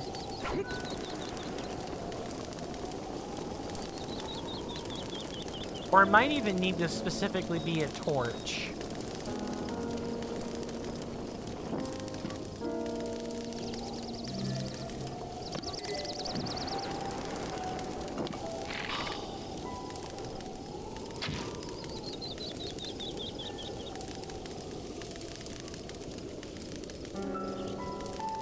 I'm gonna look it up. Okay. Well, I mean, for that would you rather, I have a fear of heights. So, I would rather take, I mean, I also have a fear of, like, deep water, but it's not as bad as jumping from a plane for thousands of feet. I would probably just, you know, freeze in paralysis if I were in a situation like that. I would at least be probably a little less afraid in a submersible. As long as it's not one of those World War II scenarios where, like, the hull is leaking and, you know, the pressure is increasing in the ship, I'll probably be okay. If it's actually just like a traveling experience, it's probably fine. It's if it's dangerous that it's not fine for me. Okay, let's look up this quest so I know what I'm doing here.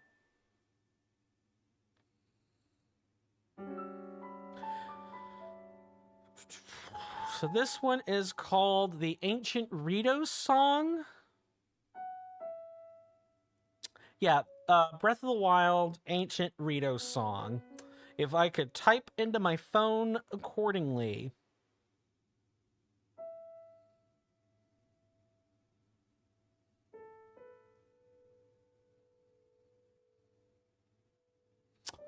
One of the many game journaling sites should tell me what I'm supposed to do.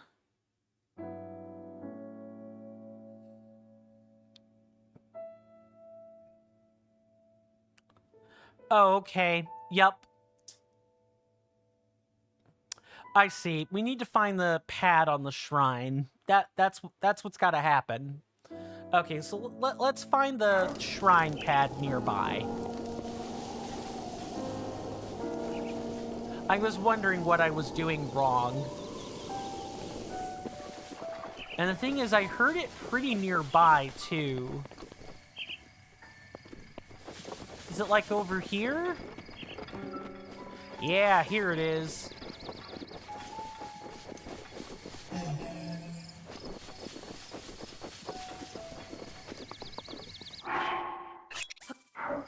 I don't know if this is gonna work. But we're gonna try.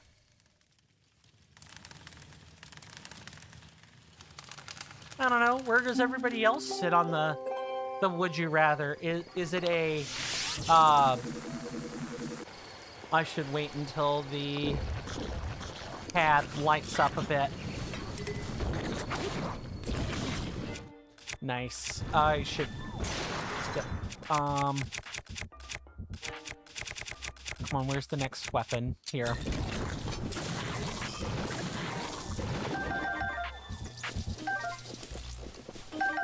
My fears definitely guide my answer on that last question.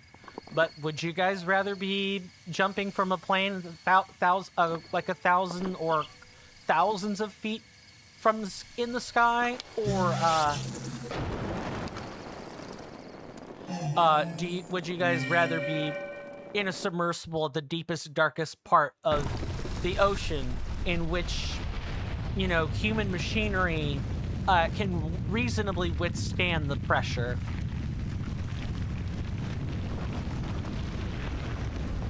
I'd rather jump from a plane. We know what lurks up there. The ocean, not so much.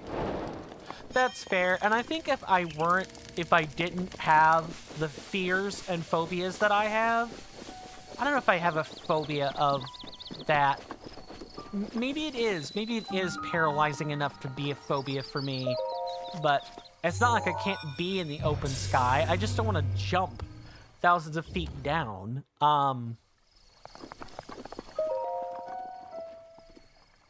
I think if I didn't have any fears, you know, guiding my answer for me, I definitely would say the open sky. Because you're right. We don't know what lies at the bottom of the ocean. We have surveillance equipment. You and I have different fears. You know what? That checks out. That absolutely checks out. Game, couldn't this have been a blessing shrine? I guess not. I like the water, but if I can't see and touch it, bad.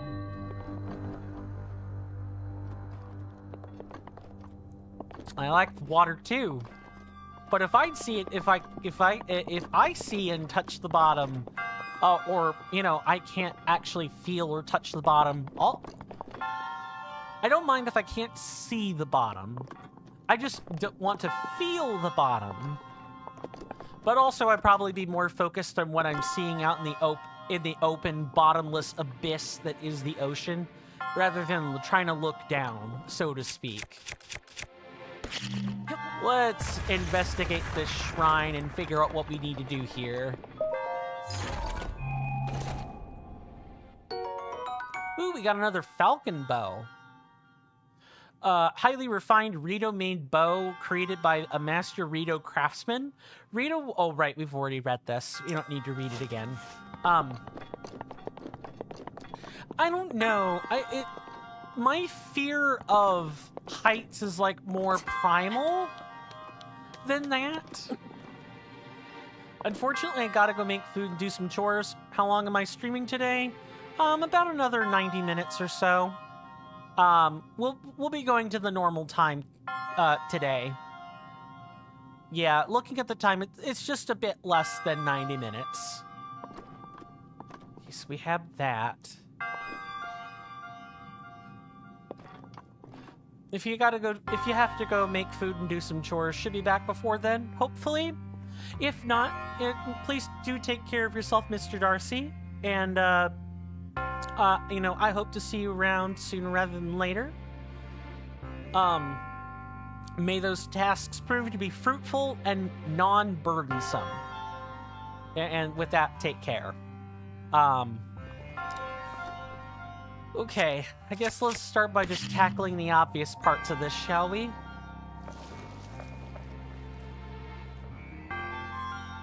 Oh, yep, Let's, do some stretching.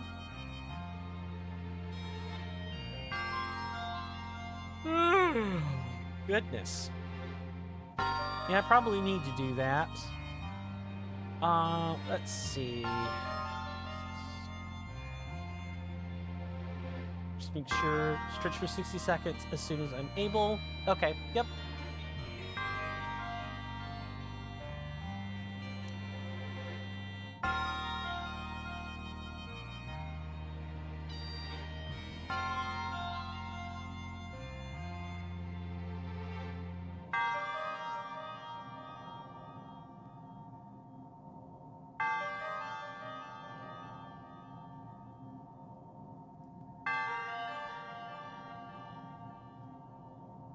Just kind of taking a moment to stretch.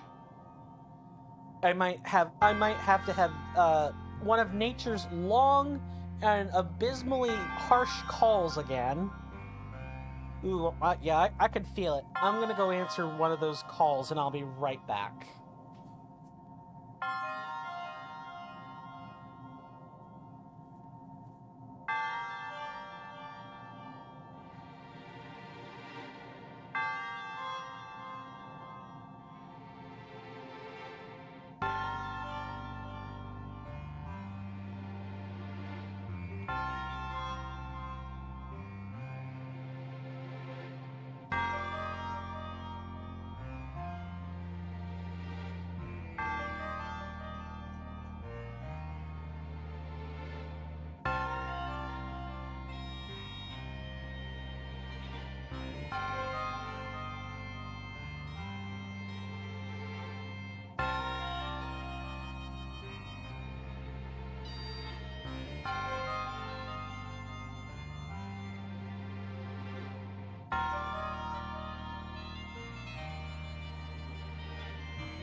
sorry about that.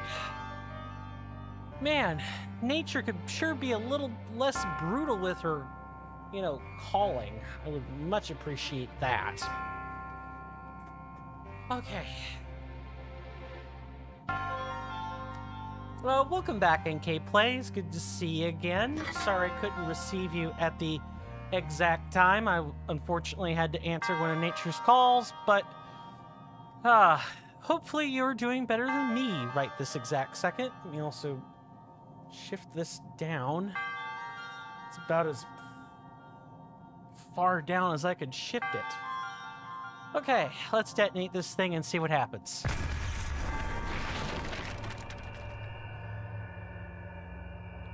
Okay, cool, nice mechanism, but that didn't actually do anything. Oh, you know what? Maybe it did. Yeah, I know what this did. It's hit the targets, or hit the target rather.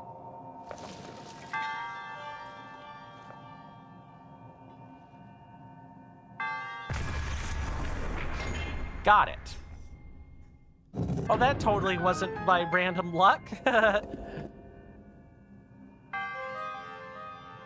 Oh, okay. Sorry, I am recoiling from that call.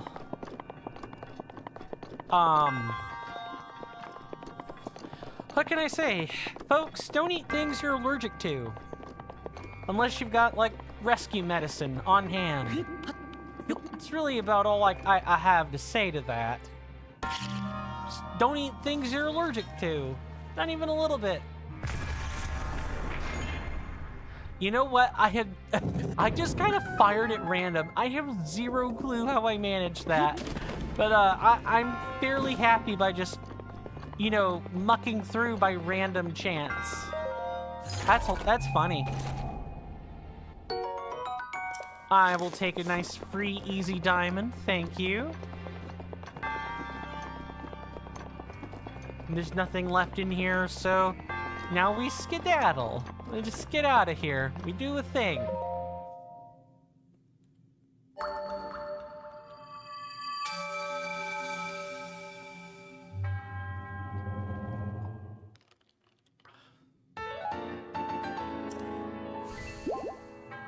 Maybe I'll have to drink water to, like, help flush out whatever I'm feeling ick about. But thank you to Mr. Darcy for redeeming that stretching the servos. I'm just sorry that most of that happened off camera. Speaking of, thank you for redeeming it again, NK Plays. Much appreciated. This would be the part where I'd really like a 60-second timer, but I think I'm going to have to make a new one of these. Okay, so let me... Yeah, I apparently do need it.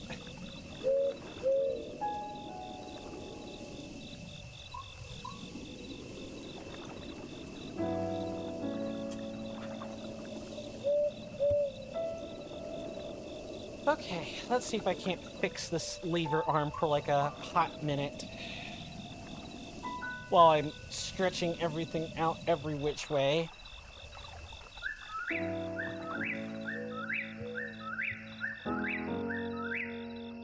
Do it like this. And now we just stretch that out, and I think it's all steady. There. I have to look down when I'm talking, but that's fine, right? Thank you very much for that stretch. Because sitting on the porcelain throne doesn't exactly qualify as stretching, huh?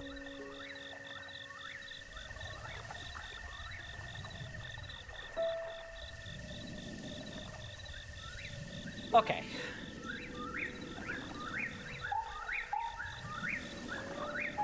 Oh, and you know the thing about chaos? It's fear.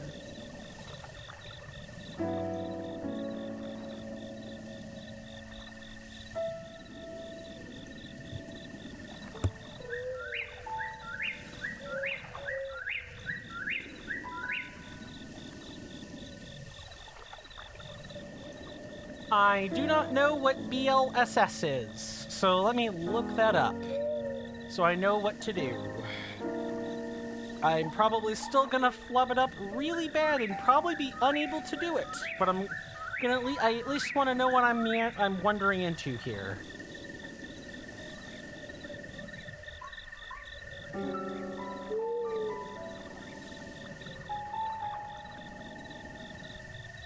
Okay, so it's a glitch.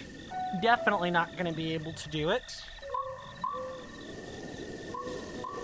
And also, I would definitely not qualify that as a small in-game action. I would definitely qualify that as a large in-game action. Let me see. I'm probably gonna have to... I'm gonna go ahead and give you a refund on this. I would definitely prefer this be under the large in-game action, because that's quite disruptive. It's fine. Just spin around in circles a minimum of 10 times. Works for me. If only I had a counter. Spin around in circles. So, we're not talking about running in circles. We're talking about... Let's see if I can't do this in place here.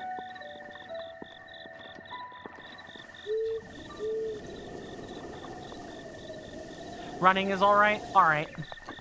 1, 2. Oh, it has to be running, though. Let's try that again. 1, 2.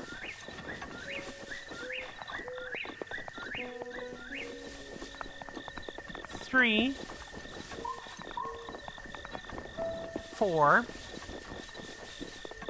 5.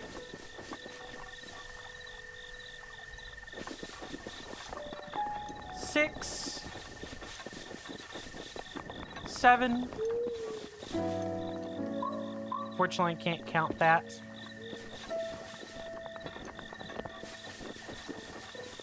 8.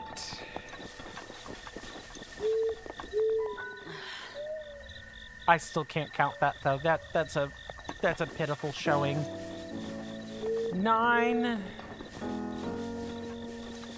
and 10. Okay, all done. I probably should qualify a bit more on what the small and large redemptions are, huh? And by qualify, I mean do it in a way where my words can't possibly muck up whatever the distinction is. But in general, I would say the small in-game actions are kind of like the ones like the one you just had me do, where I'm running around in a circle, or I'm jumping, or I'm throwing a weapon I can pick back up or something. Whereas something like BLSS or Sawyer or Eru, I'm pretty sure that's the name they go by now on both the Discord and Twitch. Eru had me drop off all of my non-Lionel bows, and I couldn't get them back. I wasn't allowed to get them back. Not even deceptively as part of a joke. The stuff like that is generally a large in-game action where I can't really easily recover from doing it. Although I still reserve the right to, make saves beforehand if it's truly supposedly an irrecoverable loss. It's still a Let's Play after all. We're gonna go ahead and mark this here. And what do I want to use for this? Maybe the Flame Blade? Sure, Flame Blade sounds fine.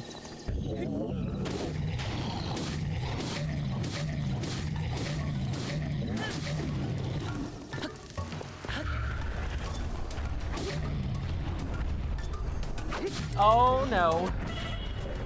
Yup, I thought that would happen.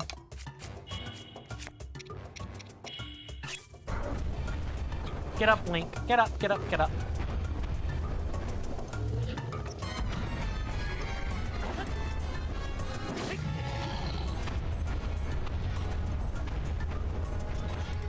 You gonna jump or what?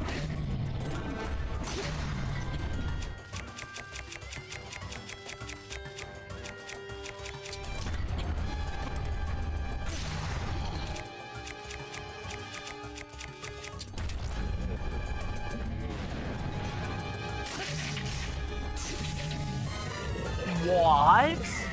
How did that happen?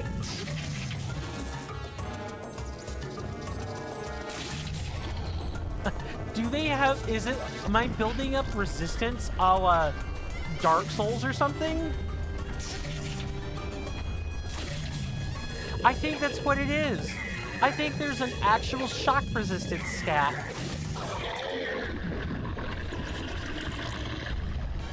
Wow. I was not expecting to shock a Hinox. I'm not gonna lie. I mean, you can't ever do that with a Lionel.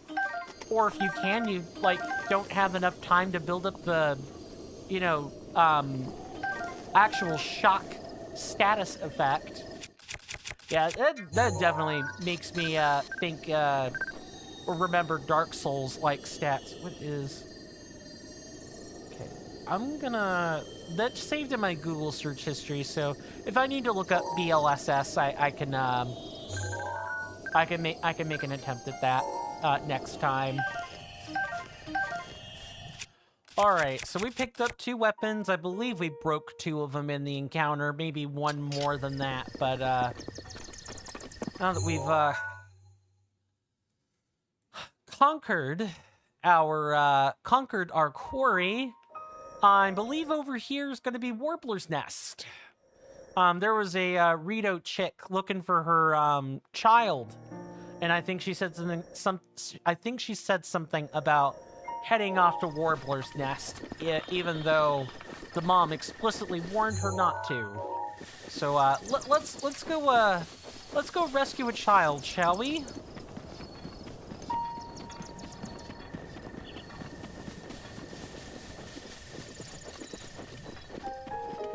I hope everyone's been enjoying the channel point redemptions. I realize that sometimes, you know, the redemptions are a little unclear and everything, but I'm definitely not...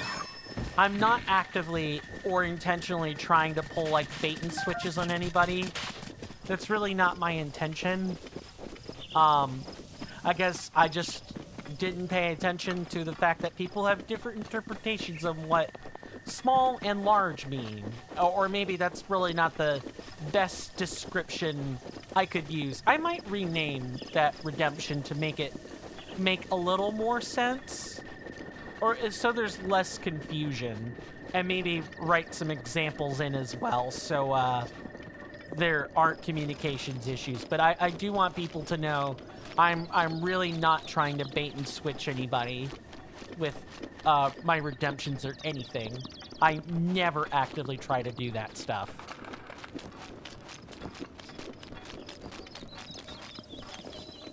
So here we are at Warbler's Nest, and sure enough, our lovely friend, the Rito chick, is right here. Hello, Keel. Grrr. My sisters are dumb dummies. They promised we rehearse together, but no one showed up. We have to perform our song for the Elder Warbler's Nest. We're gonna be laughed off the stage.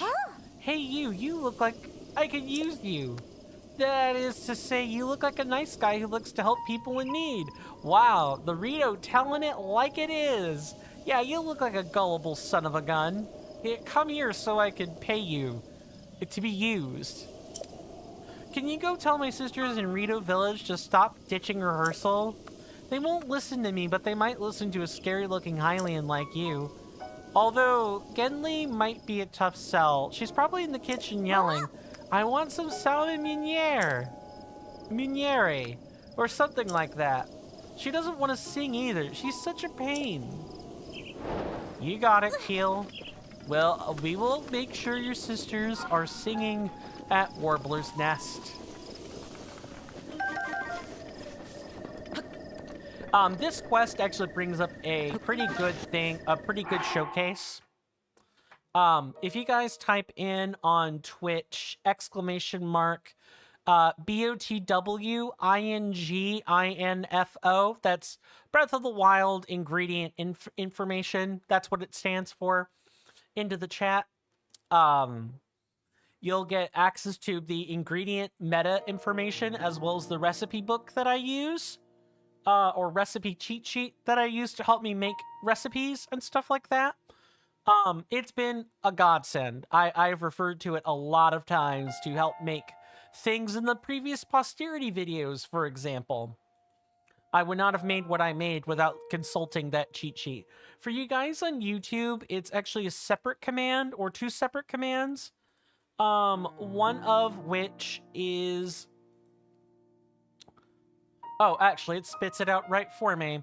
Yeah, asterisk BOTWING META, that's Breath of the Wild ingredient meta, and asterisk BOTWING REC, or Breath of the Wild ingredient recipe. Typing those into the chat will bring you guys the same links as your compatriots on Twitch.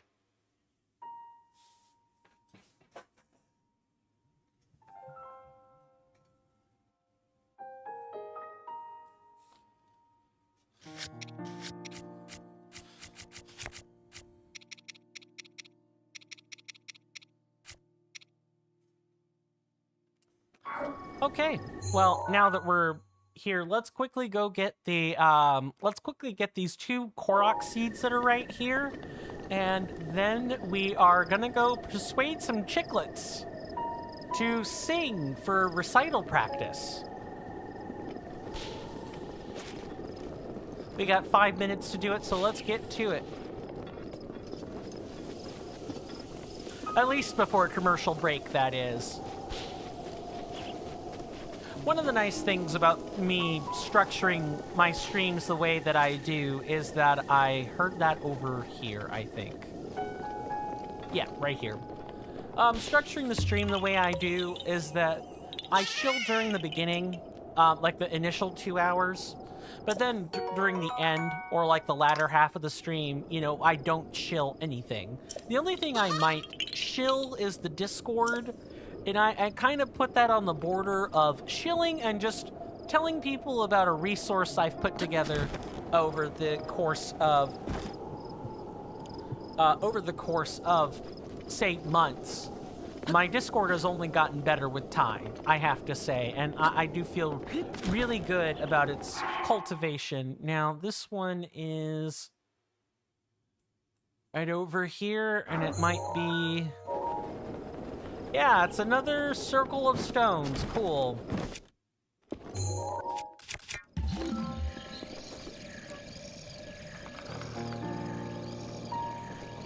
Alright, where's our stone? Is it over here? Probably. Sure enough. I really appreciate NK Plays giving me, teaching me a few tips and tricks on how to suss out some of these, suss out some of these stones and things for the Korok puzzles. This tip has saved me a lot of time. So truly, thank you. All right, let us go make some fish meuniere and see about convincing some chiclets to take center stage. Enter stage right, I guess. Let's pull out the recipe book. Okay, meuniere.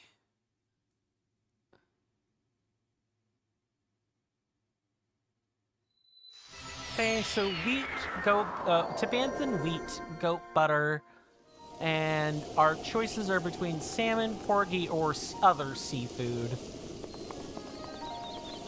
So let's deal with her first. And I know the kitchen is on... It's not this level, it's a previous level. Pretty sure kitchen is like right down here. I love stories, sure.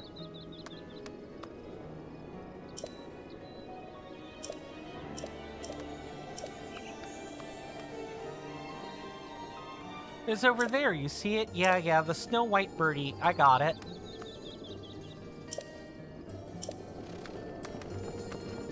Okay, we're all good here. Kitchen's like off to the left here, right? Yeah, I think so. Hurry! I need salmon meuniere in my belly. I know Keel wants me to practice singing with her, but I just can't. Not until I get my fish. left to get the salmon miniere ingredients. I told them I wouldn't sing until I get it. I didn't expect them to actually make it for me though. I don't want to practice singing, but I do really want some yummy miniere. What is taking my sisters so long? I thought they were just going to the Slippery Falcon. Sure, maybe we should talk to the sisters first? Just to make sure we're not missing steps here. No one in here? Think Chiclets are gonna be down on ground floor. Let's see. I bought some goat butter. Huh? Rehearsal? Oh yeah, I forgot. If I give you this goat butter, will you make some salmon miniere? Ah, so it is specifically salmon, so okay. All figured out. She said she won't sing until she's eaten. Our older sister Knots is probably practicing her songs somewhere up high. Cod's left to catch some hardy salmon. She's probably fishing at the pond near the entrance to the village. Sure. I am buying all the wheat, cane sugar, and butter that I can stand in.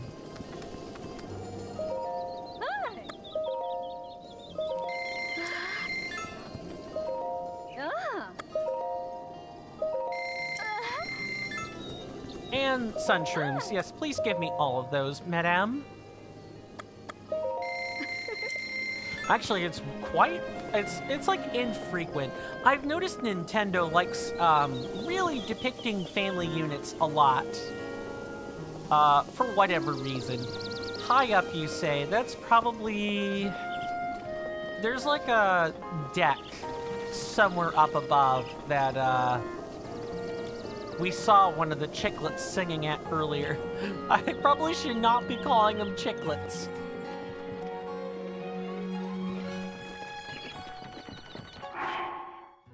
Oh, I know what happened. Uh-oh. I messed up a timer. That's okay. I'll manually run this one. That's fine. See everyone back in about 3 minutes.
Sorry about that, folks. I am back. Just gonna fix my chair and then we'll be good to go.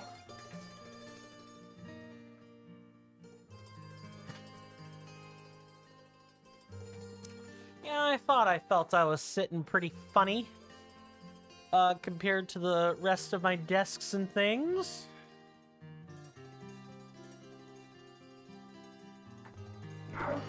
Okay, we've already figured out the first chicklet. Let's go get the second one. It's gonna be like up one more deck. Oh, never mind, maybe not.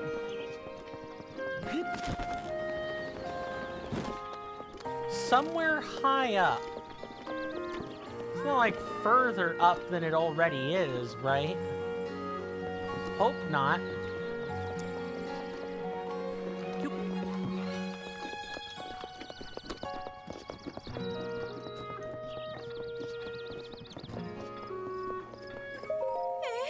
You found Keel?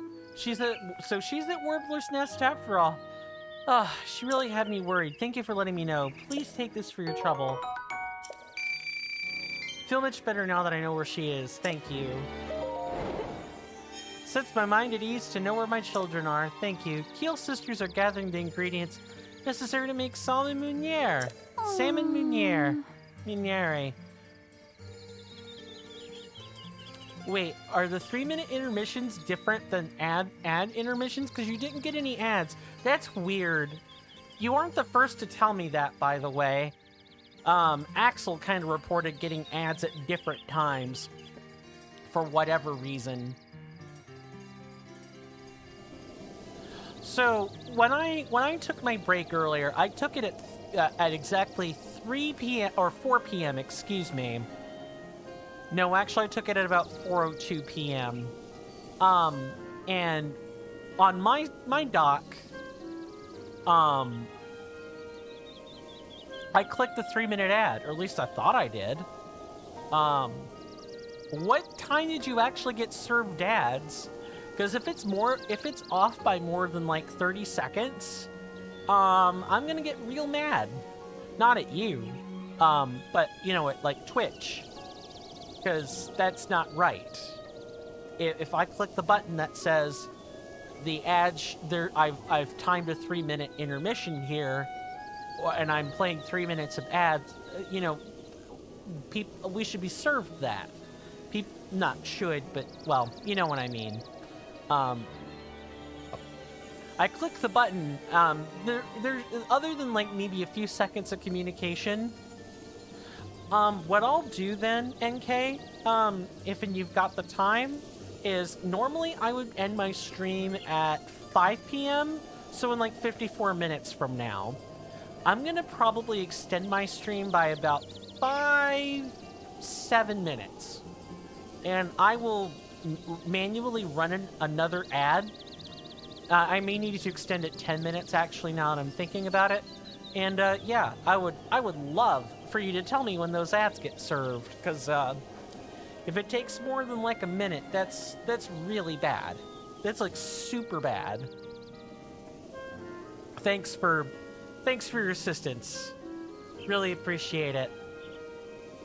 Apparently Genli won't sing with the rest of them until she eats some salmon meuniere. So they're all out gathering the ingredients. I hope they are staying safe. So, you know, I tell you where your child is, and you're like, yeah, she's fine. Wow, so much for motherly love. What is there a yikes about? I'm not even tossing the pots in your direction. Oh, Breath of the Wild characters just freak out about the wildest things. I haven't even been a real hellion yet. I think Molly is just gonna continue to say the same thing over and over again. So I think we have something else going on here. Let's make this fish recipe and get it over with. We know what we need. I just need to do it. So wheat, goat butter, and some salmon. Now I'm gonna be a cheapskate. And it has to specifically be salmon. Ooh, I might only... Oh, hardy bass and hardy salmon are not the same, huh? That could be a problem. Yeah, this is bass. That's not gonna work. Stop holding. Carp, trout, bass. Oh, are you doing the Singing Birds quest? Yes, we are in fact doing that one. I have the recipe book, so I know which recipe or what ingredients make up the fish dish. I just, I don't think hardy bass and hardy salmon are the same thing. That's all. So I'm, opting not to do that. Are you going to practice or not? Somewhere high up. Somewhere high up. What could be high up that isn't already here? I'll think on it a little more, but in the meantime, let's at least go to that fishing pond where we were told about, what we were told about earlier. There should be a chicklet waiting down there for us. As soon as we cross the bridges here. Or you could be right here. I'm fishing for hardy salmon. Huh? What are you doing here? What? Rehearsal? I totally forgot. I was too focused on catching these fish. Heel's gonna kill me. Please take this hardy salmon and go make some meuniere for Genli. Hopefully she'll feel like singing after she has some.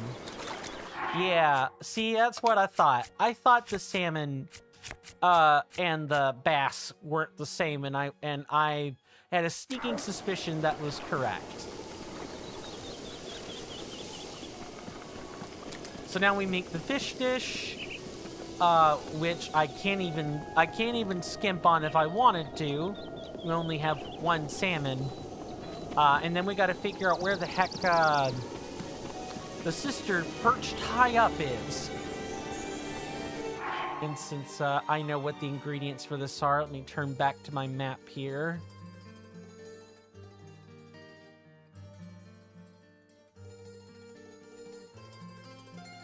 Nope, that's not at all the correct... Yep, that's not at all the correct thing. Right, okay. I got all that, but apparently, the map ain't gonna give it to me, so we're just gonna have to do things the hard way. 'Tis fine, I enjoy a challenge. I wouldn't have ever been a challenge runner in Elden Ring Reforged if I didn't enjoy any challenge. Oh, I do so miss challenge running. I liked the gamesmanship involved with, deathless, hitless, damageless runs in hard, difficult games like that.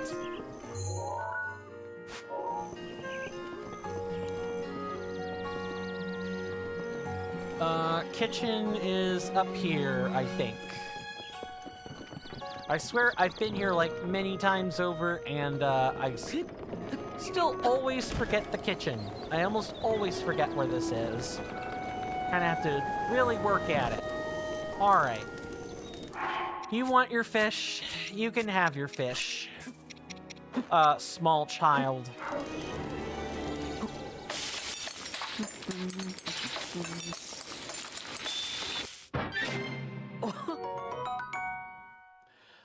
The crispy skin of this fried hardy salmon puts its texture in a class all its own.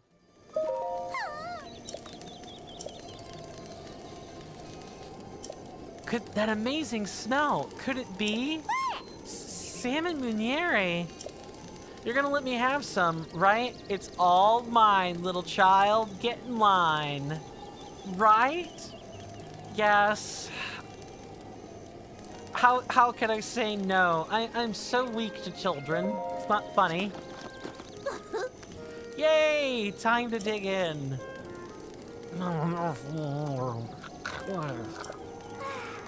Terrible eating noises, I know. I'm stuffed, huh? My promise to my sisters. I suppose I shouldn't break my promise. I really do like singing, but I'm too nervous to sing in front of other people. I have serious stage fright, but maybe practicing with my sisters will help me feel more comfortable. Anyway, thank you for the amazing fish. It was so soft and flaky and delicious. I'll give this rehearsal my all. Come listen later. If I had the points, I would have made you eat it and been a troll. And I would have had to go find some salmon. That much is for sure. Yeah, that would have been hilarious. I probably would have saved before doing it in case I couldn't find any salmon in a adequate time frame. All right, so we just need to find this last child. Where is she? Supposedly high up, yet nowhere to be seen. Is she like on a mountaintop somewhere? Might have to look it up. Maybe she's like up there? Yeah, you know what? Now that I'm thinking on it, maybe up there? Let's try. Maybe the game will make me out to be a gigantic loon, but I'm gonna at least try. And if I don't find her somewhere on this pillar, I'll look it up, rather than waste people's time.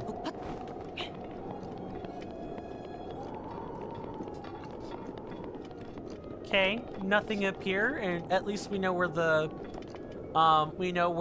warbler's nest is from this pillar.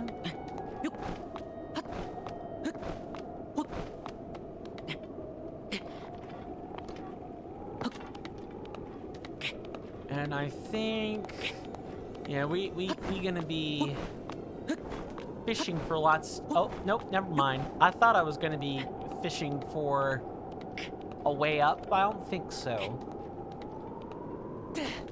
There we go. This is pretty high up.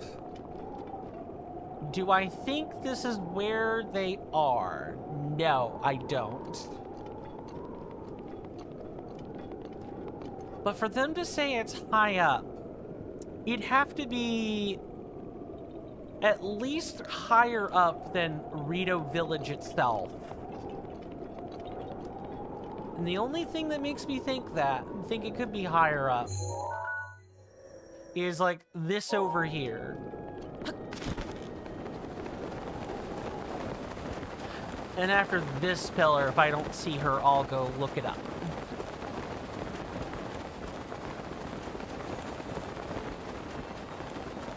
I don't want to immediately give up as soon as I start these quests. That would be silly. Why give up when you can just do? All right, but now let's, I'm gonna, like, figure out where she is. Here's a question I can ask folks. What was a quest in a video game where you had to look up the answer? For me, it was the solution to one of the times I had to look stuff up was playing Zelda 2, The Adventures of Link. I had to look up the maze of Death Mountain, because, oh boy, was Death Mountain an unfun pastime in Zelda 2. That's like a... That's an I'm pretty sure it's an original NES game. Yeah, original NES. Was weird, right? Hold on. Separate inquiry.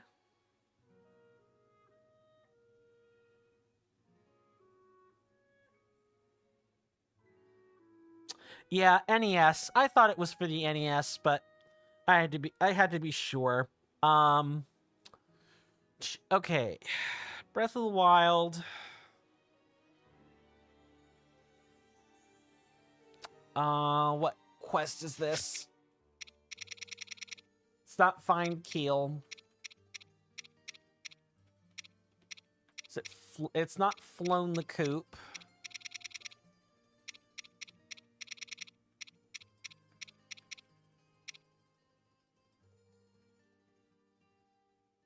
Could be find Keel. Let me just try searching up the character.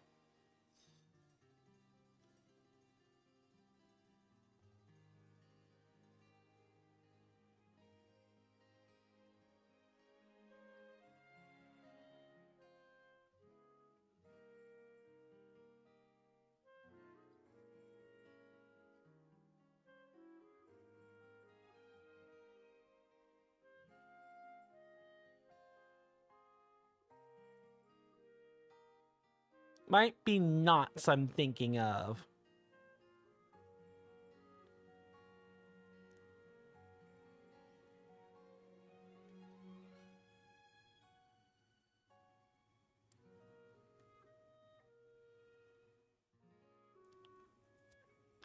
So according to what I'm reading from the wiki,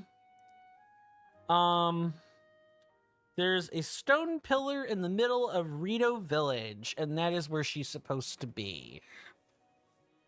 The only question is, I'm wondering what stone pillar, I wonder if it's on the higher up level or the lower end level.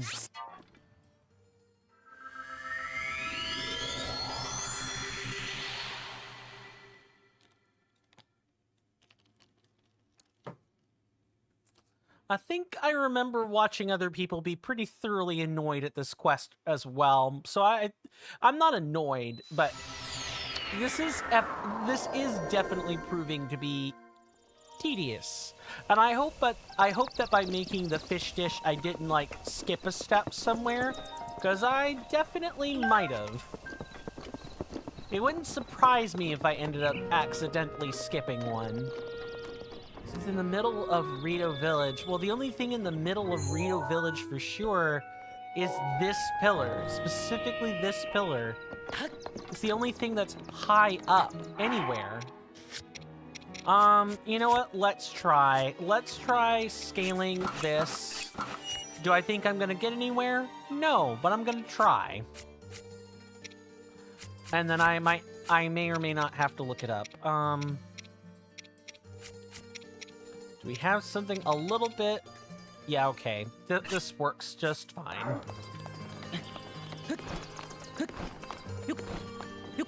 And we should be able to scale this in no time.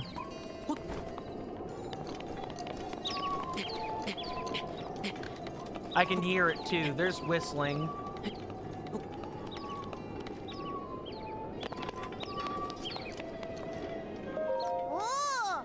La la lulu la la. La la la la la. I call that song The Return of the Bird Wrangling Hero First Movement.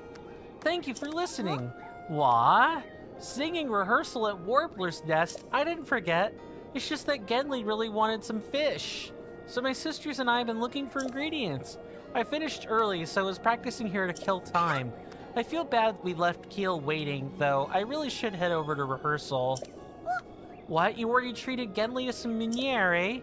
Wow, you're amazing.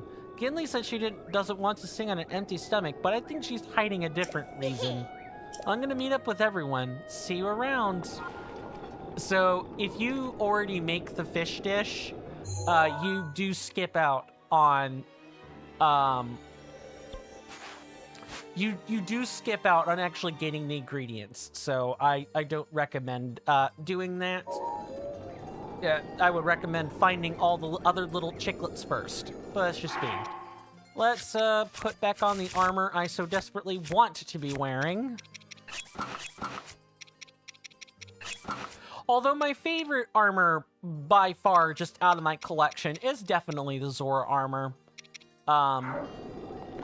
Definitely the Zora armor. What can I say? I quite like the it's right over here. I quite like the Zora people. I always have been a fish person when it comes to what kinds of creatures would I like to see anthropomorphized in media. One of my favorite groups of sea creatures by far to be anthropomorphized, or not sea creatures, but like people that live in aquatic worlds are the Hanar from Mass Effect. Their home world is, I want to say it's like 90% or 95% water. And like they've graciously given the they've graciously shared their planet with the Drell, I think it is. Group of a race of people who quite famously blew up or, you know, made their own planet inhabitable. La lulu la. Yes, I'm sounding great thanks to all of the rehearsing.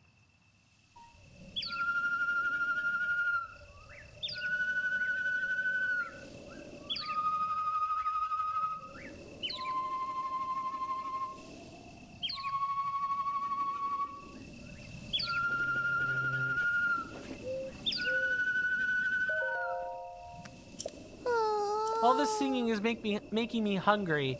Which would you rather hear? My tummy's song or a song about the warbler's nest?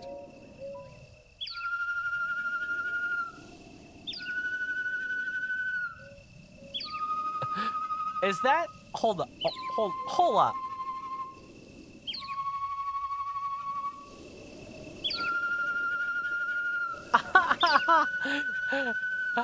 Oh my god.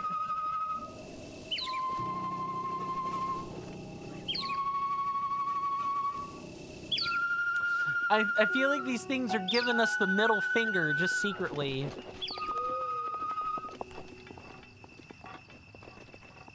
Alright, so we need to, like, shoot some arrows in places, right? Right? My mistaken?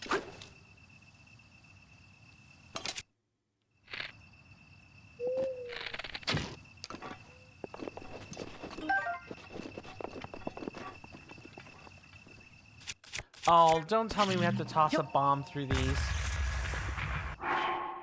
Hold on. I remember this part of it being annoying.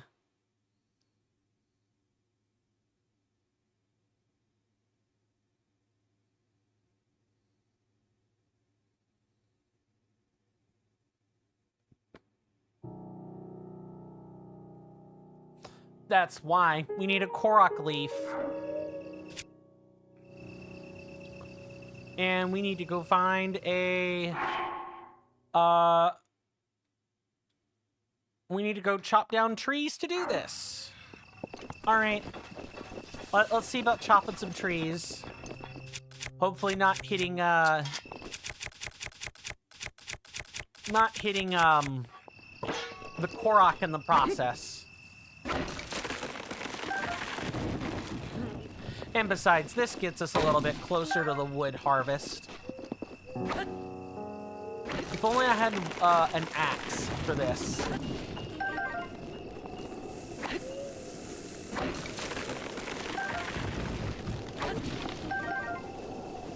Okay, none there.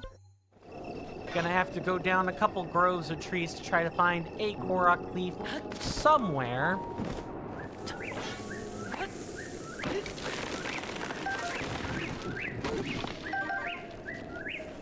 Give me one. I want a Korok leaf.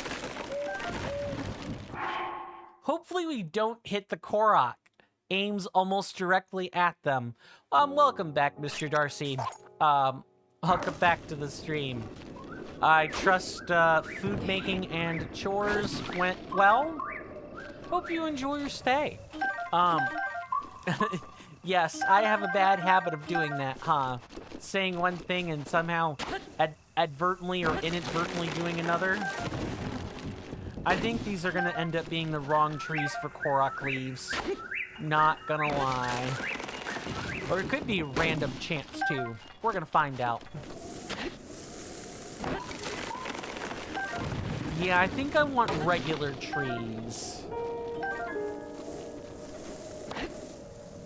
Although, isn't there a shrine with... I'm pretty sure there's a shrine where you can get Korok leaves directly from.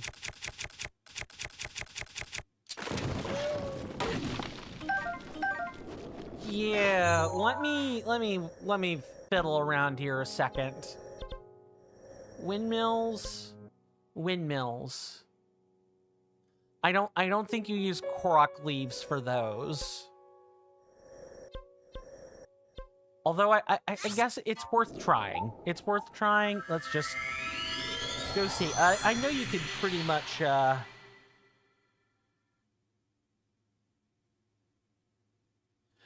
Yes, great Google. I'm glad you're telling me that we can cut down trees for this. But I don't need to cut down trees. I think Keel would give you one. One of the little kids? Well, let me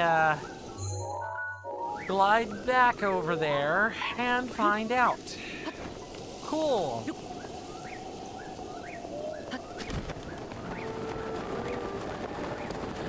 I like how the parents are just leaving their kids alone in all this. Where is Cass? I know a lot. I know, I think it's Knots. Yep, Knots is one of the kids, who's fathered by Cass. I know what he's doing, but, like, his wife should definitely be on top of where her kids are. And she's not. Then again, maybe Rito childbearing or child raising is kind of similar to,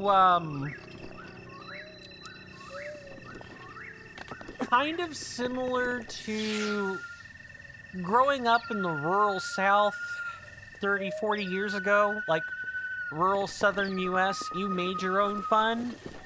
And, like, you definitely didn't want to be seen by the parents until dinner time. Where's Miss Keel? Right here. Hi! Thank you so much. All my sisters are here. You really think they can hold on to these feathered toddlers? They can try.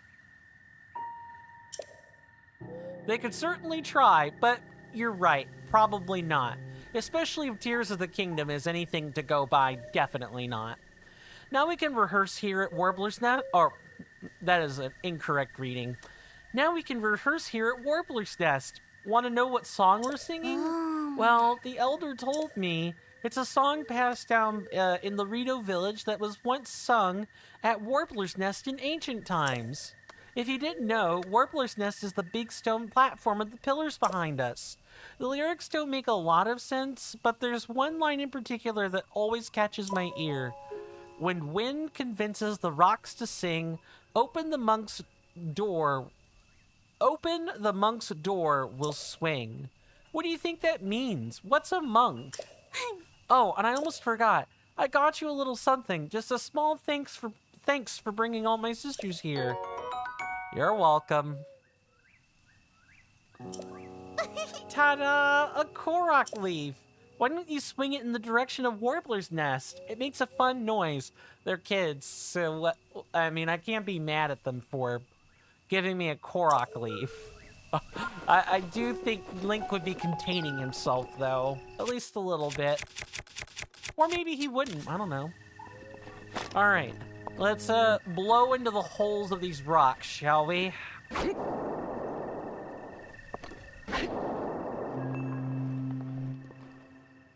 This one's pretty easy. You just do this.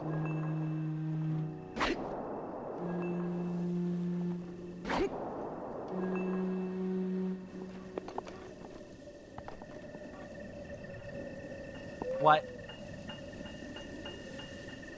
Normally a leaf would be a terrible reward, but in this case, useful. Oh no, I messed it up. Hold on.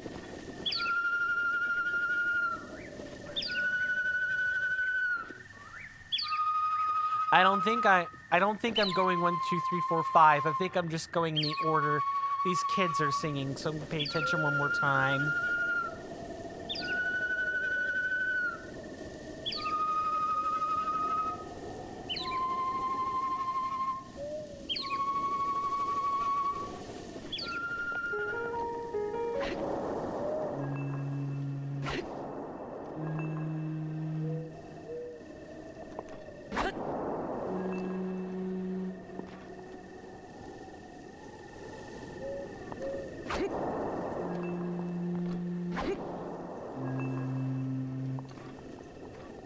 Nope.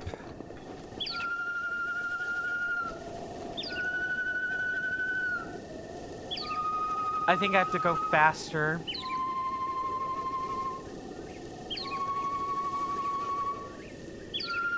Four, 5, 3, 1, 2.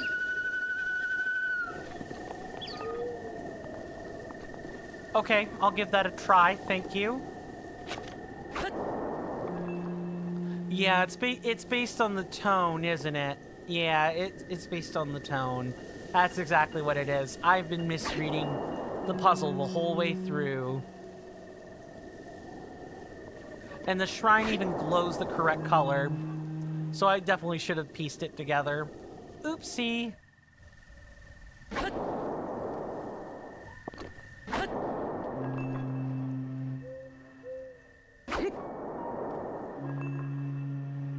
Well, I did count the fingers, but I counted them in the incorrect order.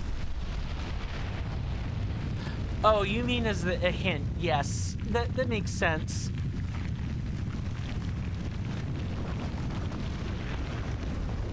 Again, this was a case where I just assumed it was a number puzzle, and it wasn't a number puzzle. It was a sound puzzle.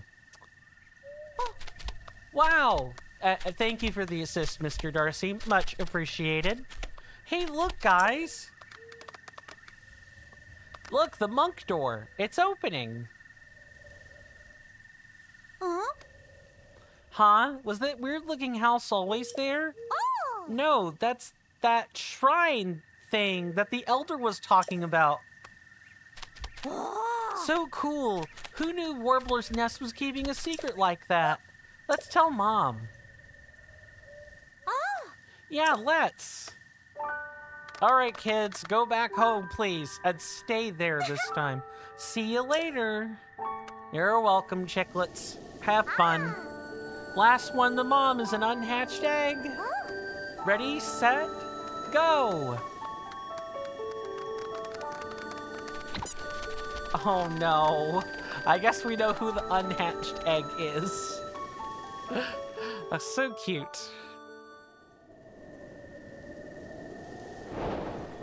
Well, I'll keep this leaf until we need a new one. Until we turn over a new leaf.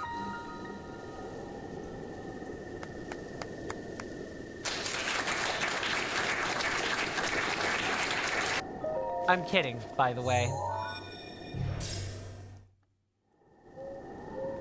Oh, Mr. Darcy, just so I can bring you up to speed, apparently NK Plays, has pointed out that the ads may be served at a different time than when I press the button, more or less.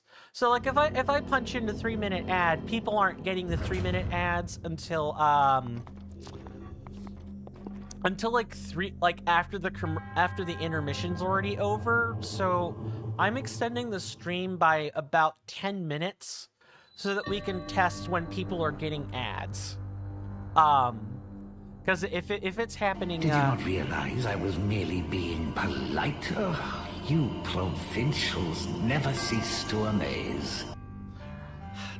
Appreciate that, but yeah, I'm just bringing that to your attention. So if we're like, why aren't we wrapping up yet? That's why. Hi, Coin. Just got here to say hello and goodbye because you won't be here for a week. Have a great week.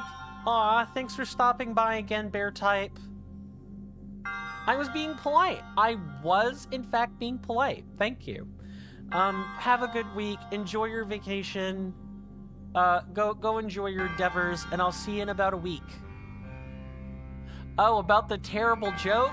Ah, okay, yes. I apparently don't have as much of a brain for jokes. No problem, Bear Type. Thank you for stopping by was more than enough. Enjoy yourself. And I look forward to hearing about some of the less sensitive aspects of your travel, if and you feel inclined to share after you get back. Let's, climb up and deal with what may be a terrible shrine puzzle.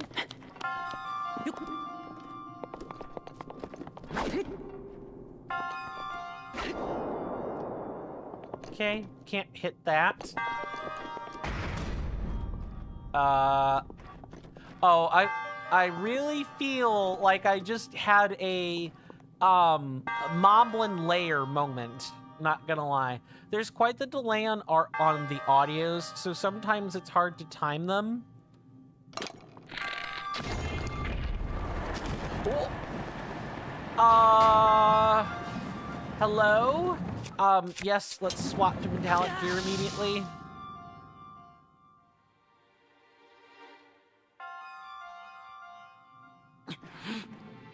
I forgot it did this.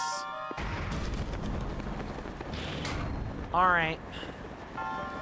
Let's figure out how the hell to get through all this. Ooh, we're gonna be over here.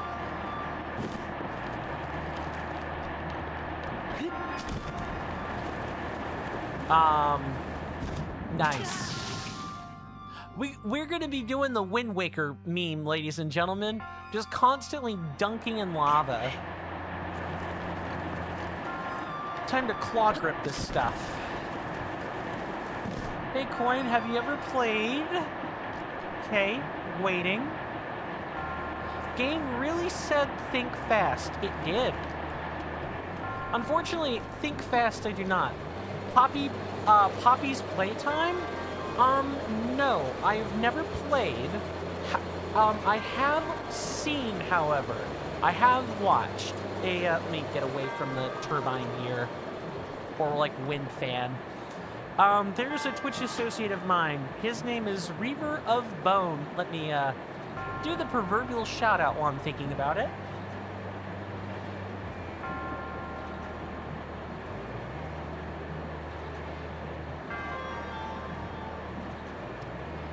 He was playing, Poppy's Playtime. I don't know which chapter, though. Might have been chapter 1 or 2. Yeah, I've seen some bits of Poppy's Playtime. It looks alright. Creepy as all hell, but, I mean, I'm glad that somebody enjoys the horror experience, because I definitely do not currently, and I won't know until I've actually, I won't know until I've hit a critical point in Amnesia: The Dark Descent whether I enjoy a horror game or not. Just curious, NK Plays, or was there a reason? Another reason you were asking? No big deal. I'm just curious. Okay, I'm looking for treasure chests. I don't see any.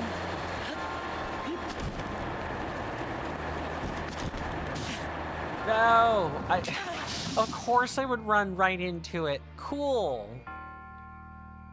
I just tapped X too fast.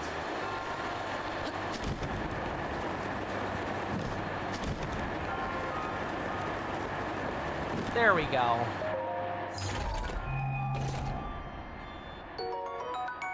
Yay, small key. Now, can we get the extra treasure chest?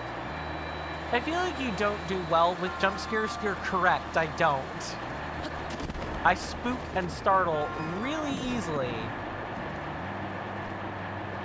But I would be... You know, it's part of the subscriber special, right? I would feel upset if I promised doing something out of the box for a subscriber special and then just never did it. Oh, thank the Lord I got up there.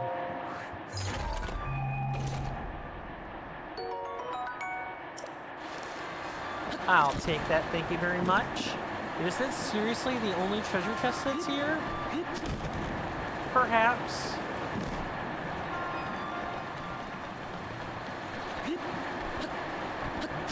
I think so. Now, that's almost all Poppy's Playtime is. Oh, yes. Yes, I am fairly aware that Poppy's Playtime is like jump scares. It is jump scares galore. Although Poppy's Playtime is like jump scares I'm now faintly familiar with, because I've watched someone else play the game, right? But only like only the first chapter. I couldn't tell you anything beyond that, or even the lore for that matter. Although I do know Jacksepticeye was part of some footage for it. I do remember that. That was like the most compelling part of Poppy's playtime, was that he was involved in drawing up some footage for that game, which was really cool.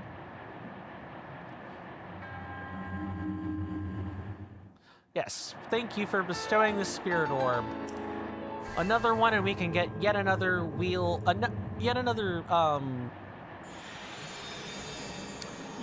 section of our final stamina wheel. Trust me, that doesn't make them less jumpy. Agreed. The knowledge of the jump scare does not make the jump scare less of a jump scare. I think it would only mildly, marginally, nominally help me, at best.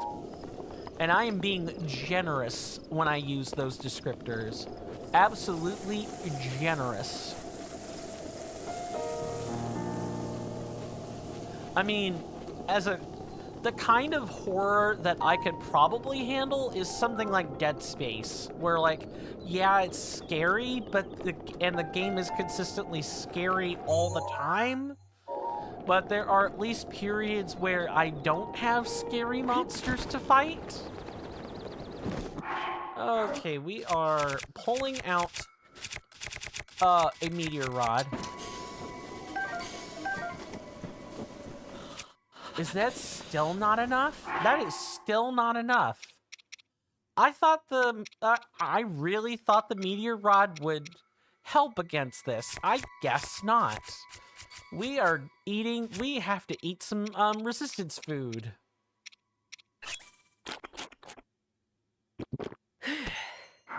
All right, that should be sufficient to get us started, at least for now. Maybe if I graduate Baby's first horror game, I could maybe consider doing things like Poppy's Playtime. Or, you know, work my way up towards Poppy's Playtime, but I definitely don't expect to have that happen, like, within a fairly solid 2-year period. And again, this is assuming my experience with Amnesia: The Dark Descent goes smoothly.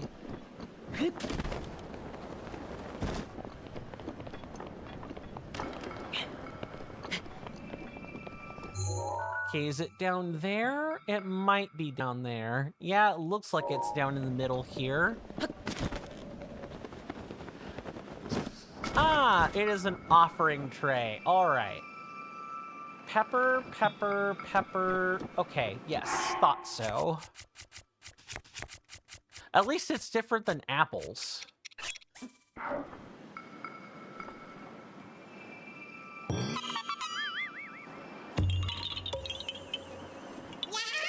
I do have a great deal of respect for people who can get through the horror titles, though. I have to say, I know I don't have I know I currently don't have the fortitude for them.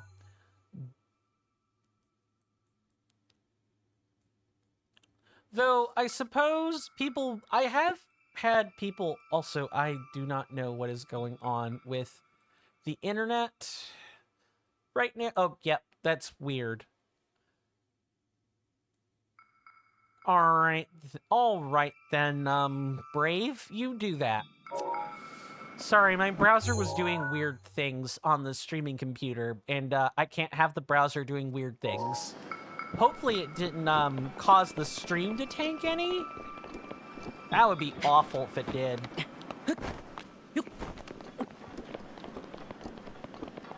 What is everyone's least favorite genre of game? I think for me, it would definitely be first-person shooters. I do not like them at all. There's like an exception, and that's the Metroid series. But even then, it's like, the Metroid series isn't always a shooter all the time. I need to know if that is a new Snappy. It is not. All right, we're good here. Give me your gourmet meat. Prime meat. Never mind. I remember buying or purchasing PUBG to play with Ob10 Network and friends, and I made it a few times. I remember those streams. I got maybe like... I was being a coward and got 32nd out of like a group of 100 people, which isn't terrible, but I did that by hiding and only shooting when absolutely necessary. And I didn't loot as many, like, ammo crates as much as I should have. I think this might be one of the Leviathan pictures we need to take. Hold on. Let's look at the log.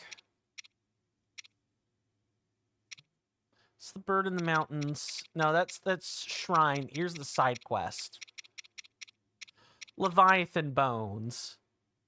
Hebra to the northwest. Yeah, I think this might be our,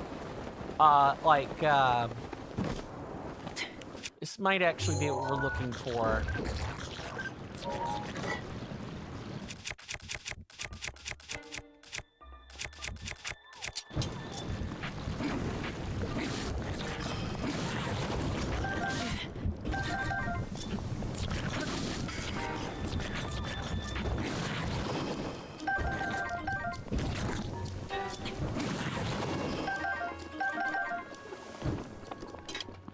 Has anyone had that feeling where a pretzel is too salty and tastes almost completely different? Oh, so like you're tasting like metal or something? I can't say I have. And are we talking hard pretzels, like pretzels in a bag? Or are we talking, like soft pretzels with rock salt sprinkled on top? Because I've had just as many instances of soft pretzels tasting funny as I've had hard pretzels. Hard pretzels? Okay. Yep. In that case, no, not really. At least not personally for me. Must have gotten a particularly salty batch of them then. It's gotta be it, right?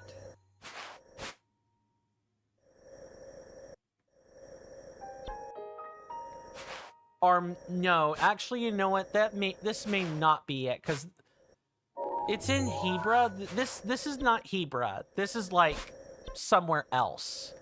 Pretty sure Leviathan bones are somewhere else. Now that I'm thinking on it. Well, let's get what we came here for, which was actually a Korok seed, and that is gonna be over here.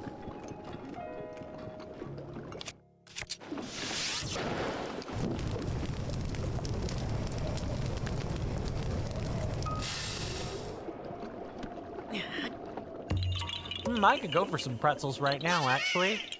Oh, you know what my personal favorite hard pretzel is, and I know they don't make this anymore because the company that's in charge of Frito-Lays, so the company that makes Fritos, bought out the company that makes pretzels of this kind, rolled gold pretzels. And specifically, there were cheddar cheese pretzels that I quite enjoyed as a kid. I loved those pretzels. I wish I could have more of them. I could go for those right now. But Frito-Lay has no interest in manufacturing any more of their competitors' pretzels, and have not had any desire to do so in a while. You'll find plenty of plain pretzels, like everywhere, including rolled gold pretzels, but you won't find, I thought there might be a treasure chest down here.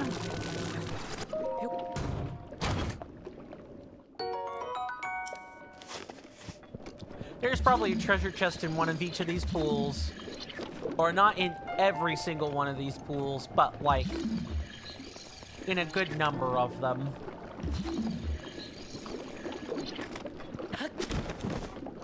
The game is gonna make me out to be a liar, isn't it? Oh, but there was a certain enjoyable factor in those cheddar cheese pretzels. It wasn't just the powdered cheese, it was like the fact that it had the right pungent taste to it, the right acidity, the right level of tang. I really quite enjoyed the sharp cheddar in rolled gold cheddar hard pretzels. Too bad they don't make hard cheddar cheese pretzels anymore. Sad, QQ, sad. Yeah, it's fine. I'm over here waxing poetic over cheddar cheese pretzels. And has anyone ever had a hard pretzel that with a different flavor?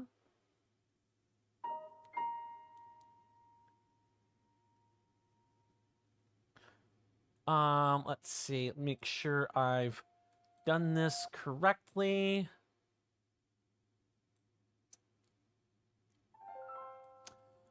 Do we go around the outskirts? No, I think I want to go back toward the center ring and work north. So let's do that.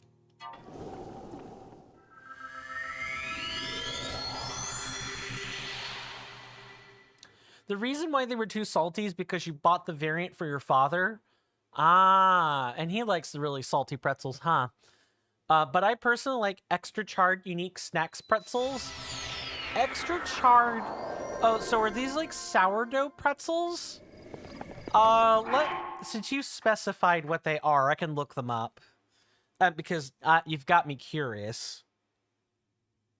I know there are sourdough pretzels. There's also like pretzel bites, which my stepmother genuinely likes to eat often. There's like sourdough ones from Snyder's. Rolled Gold does one. There are a few others. Or extra dark. Ah. Okay, extra dark. Extra dark, unique. That's probably the brand.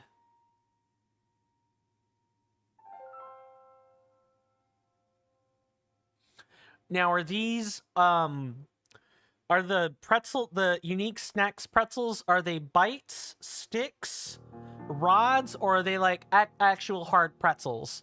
Just so I know what I'm putting into the,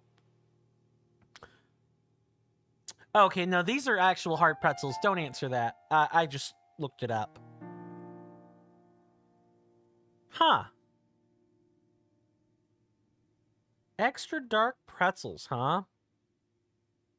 $25 off Amazon. You don't say.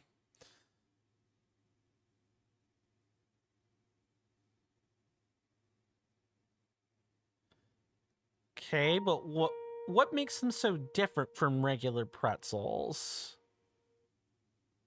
These look like just harder, thicker pretzels. If you don't mind my asking, NK Plays, what about the extra dark unique snacks pretzels do you like? Is it the texture, taste,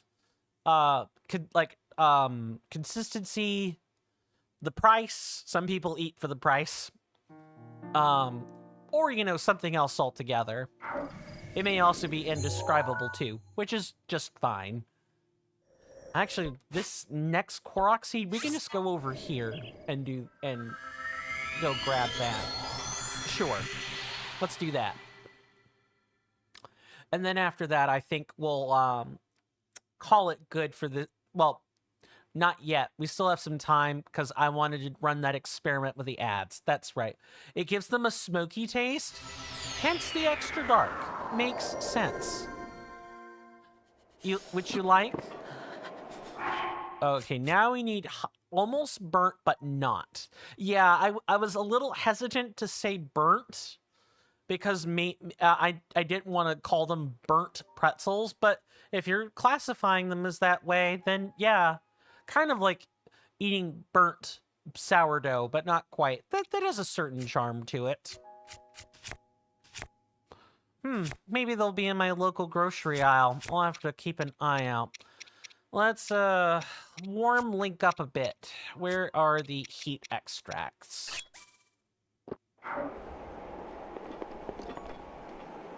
I know I could just wear the, Rito garb, but I would really prefer to keep my Sheikah clothes on.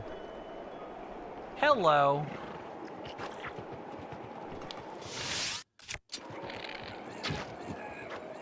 I'm gonna whip out the Lionel bow for this one.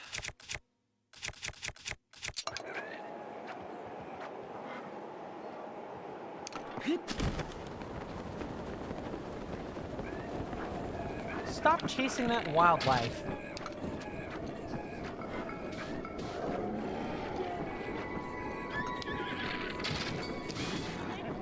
Yeah, get off that horse.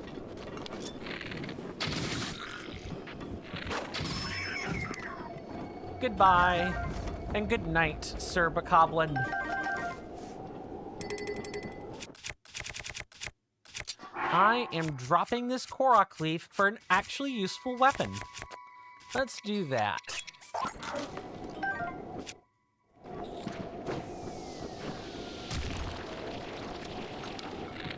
I see you over there. I knew where you dove off to.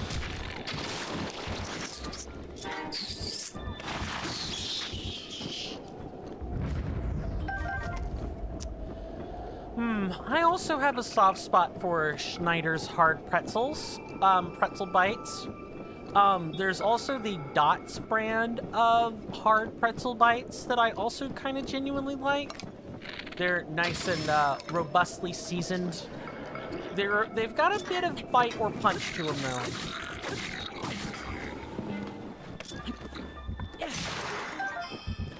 If you aren't used to having punchy, hard pretzels with tons of seasoning on them, you may not enjoy Dots' pretzels, and that's perfectly reasonable. I see you over there, and you saw me too. Also, you're the ice breath one. Yep. You've had Dots before? I quite enjoy them, but my tongue wants to cry after I've eaten them.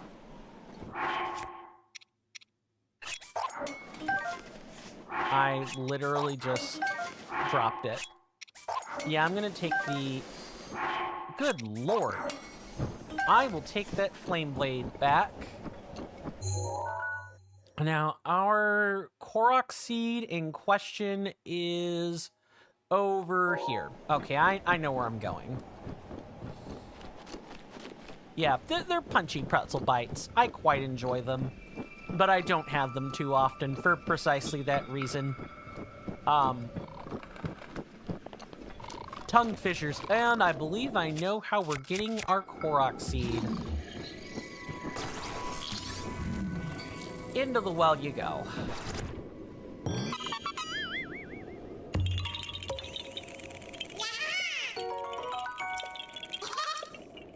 Okay, so I'm gonna run a test. It is 5:03 p.m. Sorry I had to talk to Mom for a bit. No problem, Mr. Darcy. Not at all. You're actually just in time. So what I'm gonna do now is I am going to turn on the intermission, but leave the timer off. And I'm gonna mute my mic for like the next, I'd say maybe 5 minutes. I'm gonna test the ads, and you guys please let me know about what time it says on your clock for when the ads show up. We're gonna go ahead and do that, and then we'll wrap up today's stream. Thank you guys so much for your patience, understanding, and bearing with me as we make the best of a quiet episode today. And I'll see you after the last bits of advertisements.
Okay. So they play you 5 ads. So when I looked at this, when I was keeping an eye on chat and made sure I told you guys, about what time I pressed the button and about what time ads were halfway through. Let's see. 5:06 was a time that Mr.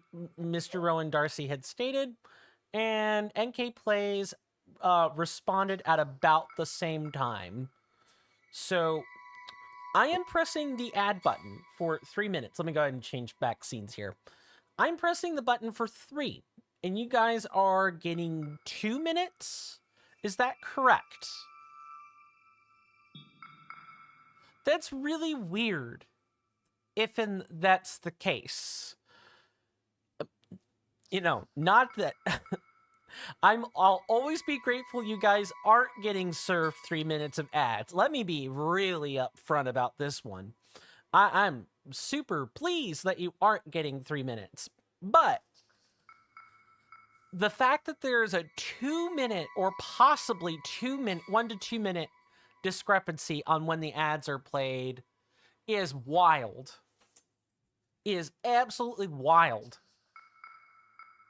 And I guess, that's with an American audience, right? Or maybe even a Canadian audience. Never mind, European friends and European content creators. I asked Axel about this, and she apparently sometimes wouldn't get ads until about 3 or 4 minutes out. So, like, the ad break turned out to be pretty... you think 3 minutes because you said it on the second ad? Okay. So I'm more likely to believe you are getting served 3 minutes, but the time is different. The time they start playing is definitely different, as opposed to you not getting served 3 minutes of ads. These are just like meta level things for me to think about. I really want to thank everyone for helping me with this. When NK Plays brought it up today, this wasn't the first time where people have brought up, the ad discrepancy, but if I'm going through the effort of programming Firebot to, make automatic ad transitions available and kind of softly get around partner requirements, I want to make sure I'm timing things right, and then I'm rewarded for timing things right. And I'm not, I'm not giving people a subpar experience because my timing is off, so on and so on. You wonder if it's including any loading time for ads? Probably. It's probably including some loading time. A whole minute, though, is wild. But okay. I'll be keeping an eye on this moving forward. I may put a request in the Discord. I'm not going to put any pings on it or anything, but I definitely want some additional data to work with on this, because it determines whether I continue automating this at all. The whole point of automating things like the ad breaks and the intermission breaks is so that it takes A, it's less overhead on me, and B, by having the times be more or less exact, we don't run into the situation where I take 15 minutes and then take the break. It keeps me honest and on an actual legitimate timer. It's a stream infrastructure thing too, or like a program infrastructure thing. Sorry. Not the most fun or fascinating topic, I know. And certainly I would not... It isn't you for sure. Even bigger streamers like Secret Sleepover Society have discrepancies sometimes. Cool. So I'm not going crazy then. I'm not... I don't feel... I shouldn't feel delusional then. Good. That's the phrasing I'm looking for there. Good. Okay. So, given that I actually have some participants today, I'm going to rate us out to a good Twitch associate of mine, assuming that he and his brother are both still streaming right now. That Twitch associate's name is MonkeyFunk4D. He is a variety content creator like him, and it's actually a pair of brothers. They're a pair of brothers who manage the channel. You've got Mike and you've got Chris. Mike focuses on the shooters, and Chris is like myself, where he plays a bit of everything. But he's more willing to touch shooters and horror games than I am. Let's do the shout out.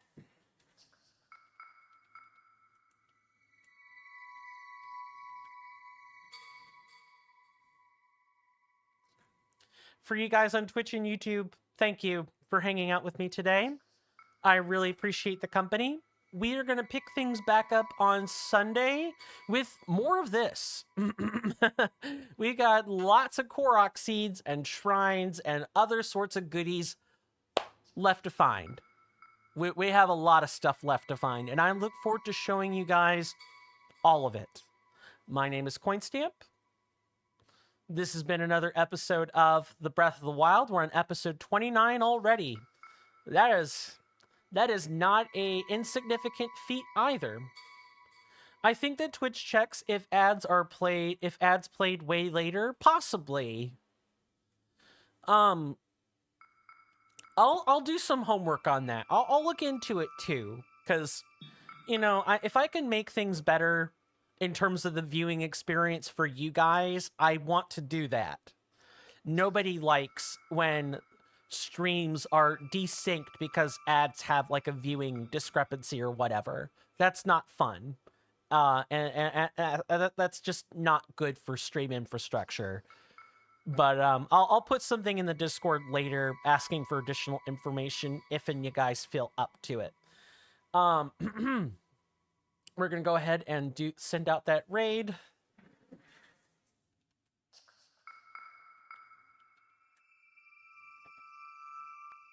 If you guys want to raid, feel free. Otherwise, you don't have to. That's totally fine. But it's been a blast, you guys. My wonderful senators and inductees. My audience is always so well behaved, and it's always fun to hang out with you guys. Sleep tight. But take care of yourselves. Stay safe out there. You guys are welcome in my hallowed halls anytime. And let's go bring some of that good cheer and good clean fun to Monkey Funk and their beautiful audience, shall we? And with that, goodbye.